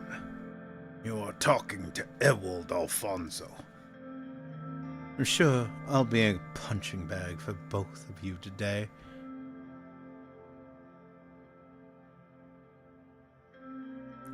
The only noise that could be heard from the stadium was shouting from the Rizian side. Montclair! Montclair! Montclair!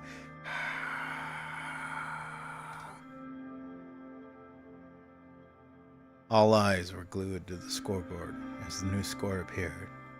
FC Enrique 0, Real Montclair 1.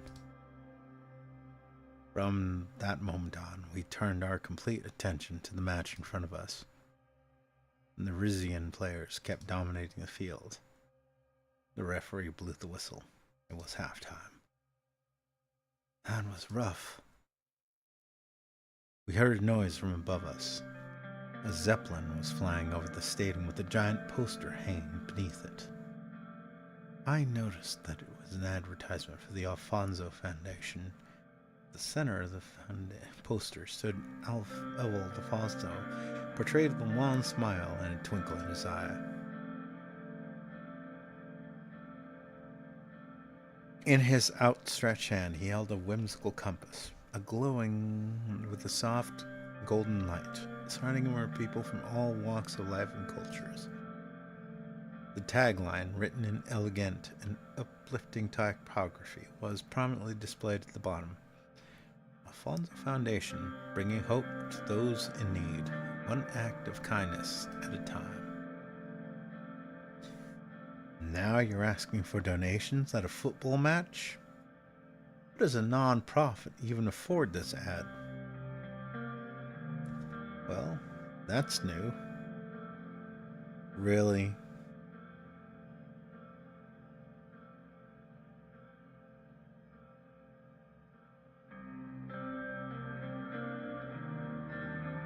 Just then, the speakers in the stadium started playing a sound recording in full volume. Ladies and gentlemen, we bring you a message from the Alfonso Foundation, dedicated to spreading kindness and hope to the less fortunate. Picture a Swordland where compassion shines brighter than the stars in the night sky, where the power of generosity uplifts those who need it most. That Swordland can exist thanks to the Alfonso Foundation. Led by the charismatic and esteemed President Ewald Alfonso, this foundation is on a mission to make a difference in the lives of our fellow citizens, one act of kindness at a time. You call this kindness? Every swordish red you donate to the Alfonso Foundation helps us provide shelter, food, and a chance for a brighter future for those without a home, without hope. Thanks to the donations of President Ewald Alfonso and thousands of swordish citizens, the Alfonso Foundation has already lifted hundreds out of homelessness. A couple of hundred people. Congratulations to you both. This is how Swordland will eradicate poverty. Won't you join us in this noble endeavor? Just call the number 1600 ALPFHONSO to make your contribution today. Your support will help us extend a helping hand to those in need. The recording ended. A few seconds of upbeat jazzy background music that slowly faded out. It's good to see that you're just helping the poor in some way. That's commendable. I'll be honest, I think that ad was a little distasteful. What the hell was that?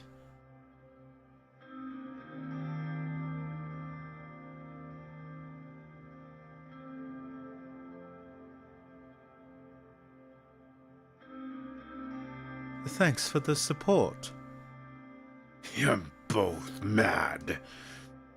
Instead of planning a proper affordable housing program, you're spending your time with crap like this. Is this your way of personal redemption? Spending a few rands out of your billions on portraying yourself as their savior? Unlike you, Mr. Soul, I'm not betraying myself as a hero here. I am retired from politics just like you did. And I'm now using my clout to help the poor. What's so wrong about this? You know, I never called myself a hero. It was my supporters who betrayed me as one. I would spin the truth. Maybe they didn't have any other choice back then. Is that even true, Mr. Soul? Are you really denying that you did nothing to construct a cult of personality? Nobody had any choice. There was no other option. Despite everything, we can't deny the millions of people who loved and respected Mr. Soul. That is the reality.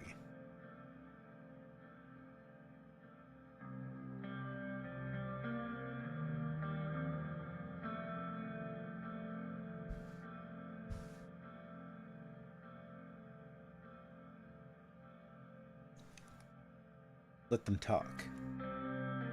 Let them talk. One, really?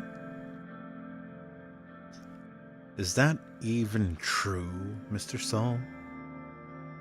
Are you really denying that you did nothing to construct a cult of personality?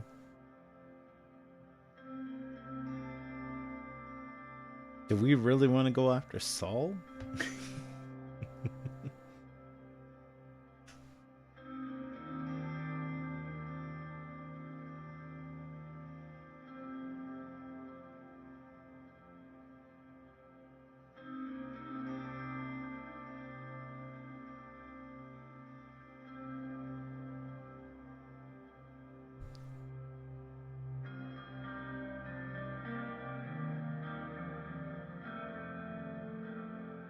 Let him talk.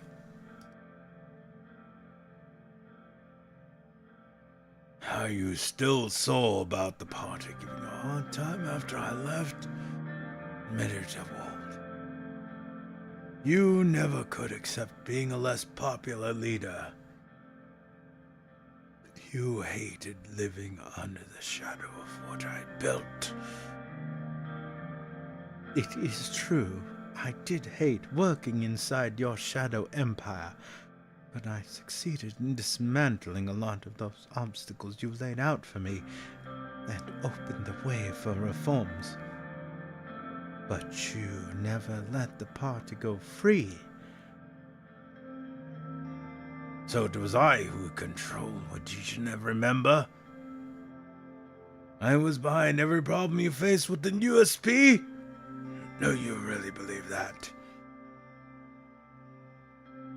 You are the founder of the party, Mr. Soul. Don't even try to deny your influence over it. I still remember how the party became divided after you stopped supporting me. It is on them for being blind to the progress we were making. What do you mean? Mr. Saul supported you after the Congress? Saul still make up the bulk of the USB today. Everywhere. Everybody is aware of your influence, Mr. Saul.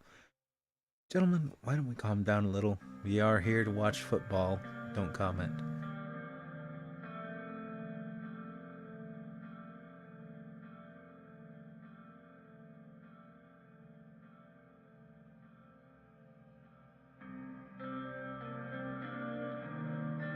Actually, that's interesting.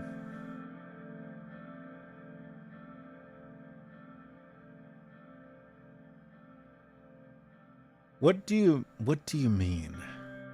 Mr. Saul supported you after the Congress?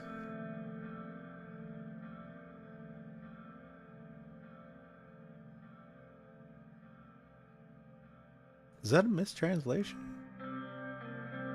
Or am I just reading that wrong?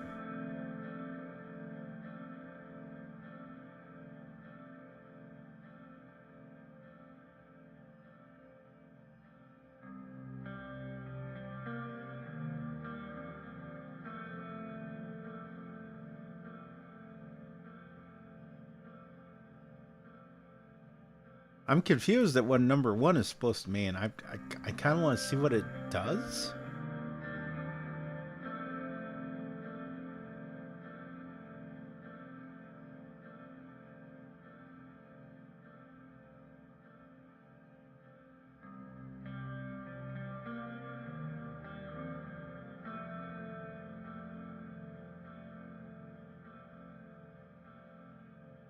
Briefly, yes. The last couple years until I became president in 49, he pushed several of my plans through, and I thought he believed in my vision. Your vision? Ah! I remember Saul's reforms, but I still remember those years of being very unstable. Are you saying Mr. Saul's reforms between 46 and 49 were actually war plans?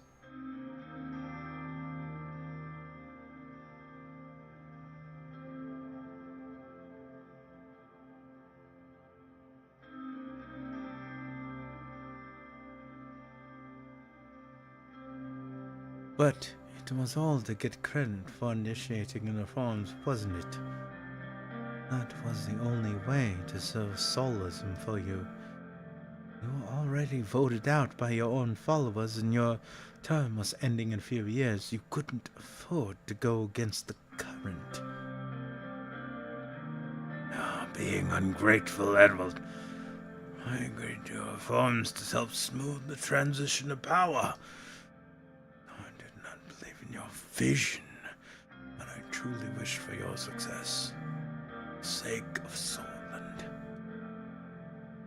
Soon after your destruction of our economy, I realized how naive I was to open the gate for you. Suddenly, we turned our heads to the field as a massive roar shook the stadium.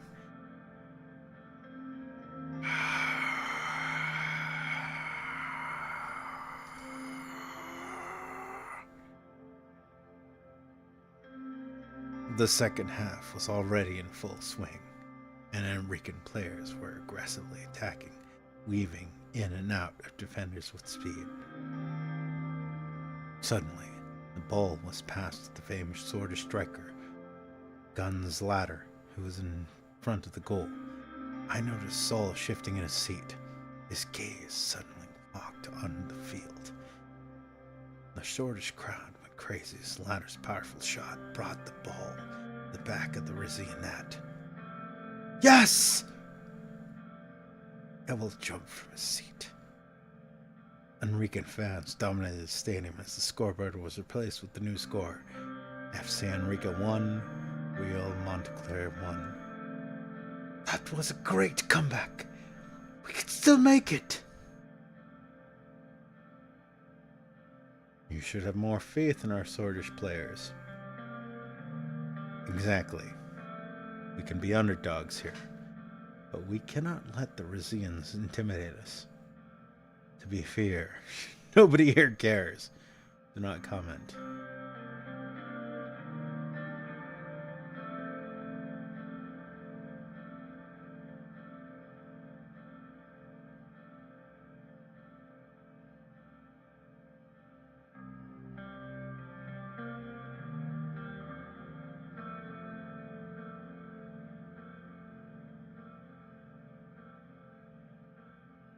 Okay, 3 is out because that's fucked up. So if we don't go 4, goal! FC America, FC America, Maracana, Maracana, FC America, FC America, FC America, FC America, FC America,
You're right.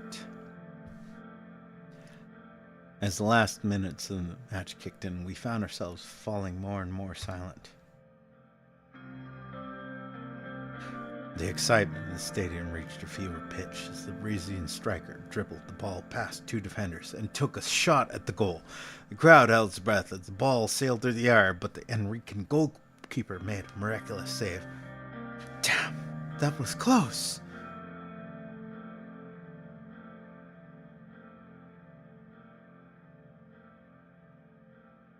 He suddenly pointed to a group of people who were holding signs in the front row. Do you see that? It was a group of Enricans who were holding signs that read, FC Enrica stands together with rain. Oh! Behind them, a poster was being displayed with my and Lilius's Graf's faces. I was portrayed wearing an FC Enrica jersey while Lilius was displayed as FC Avery supporter, her face crossed off with a red marker. Oh! Oh! Oh! Oh! Oh! Oh! Oh!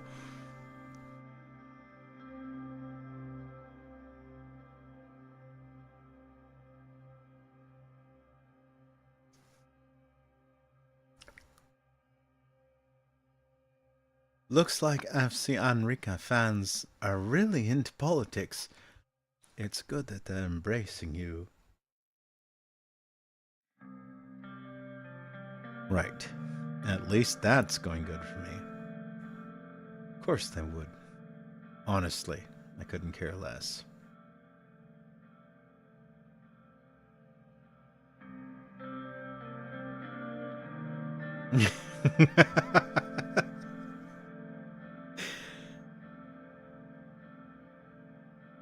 I'm gonna be quiet. I say nothing.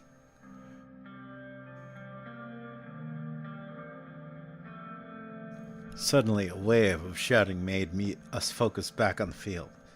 An Enrican player was shown a yellow card. Oh, fucking yellow card!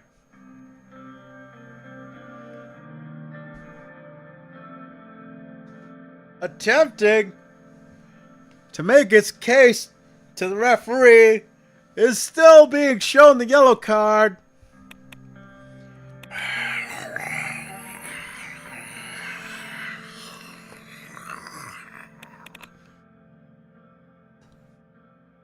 With only a few minutes left on the clock, it looked as though the match would end in a draw.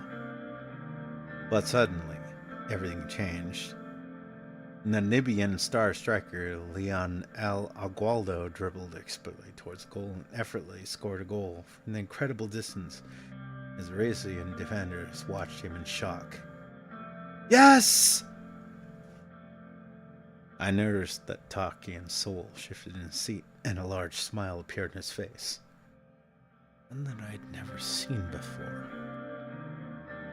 We stood up and watched the scoreboard change to FC Enrica 2, Real Montclair 1.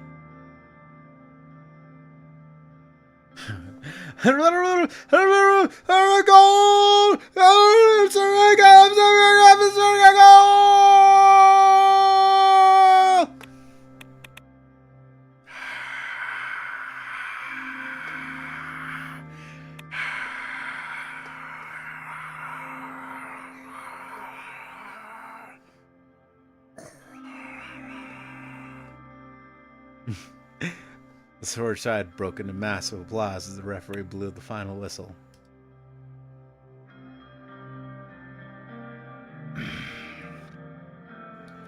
You must go congratulate them in person, Mr. Rain. Yes, this is an historic win. I'll come with you. We left the lounge and went downstairs to congratulate the team of FC Enrica on their massive win against Rio Montclair.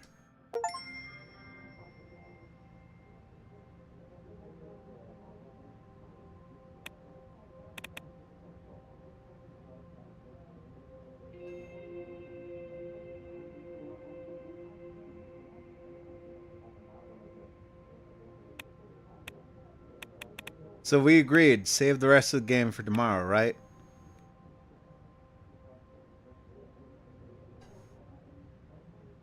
I mean, I don't have to wake up for work tomorrow, and this was my weekend anyway, so. But yeah. If it's easier on everyone to save it until tomorrow, I'm not doing anything until tomorrow, so. or until my next job comes through. So yeah. I'll wrap it up here. And assuming nothing else comes up, I will see you all back here in about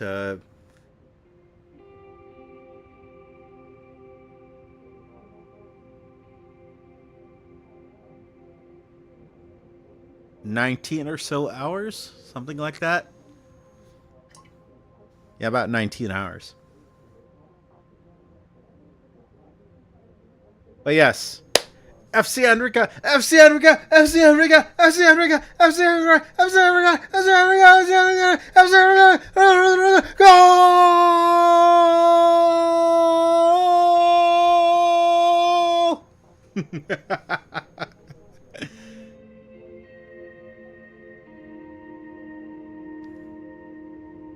At least it didn't end in a 0-0 shootout.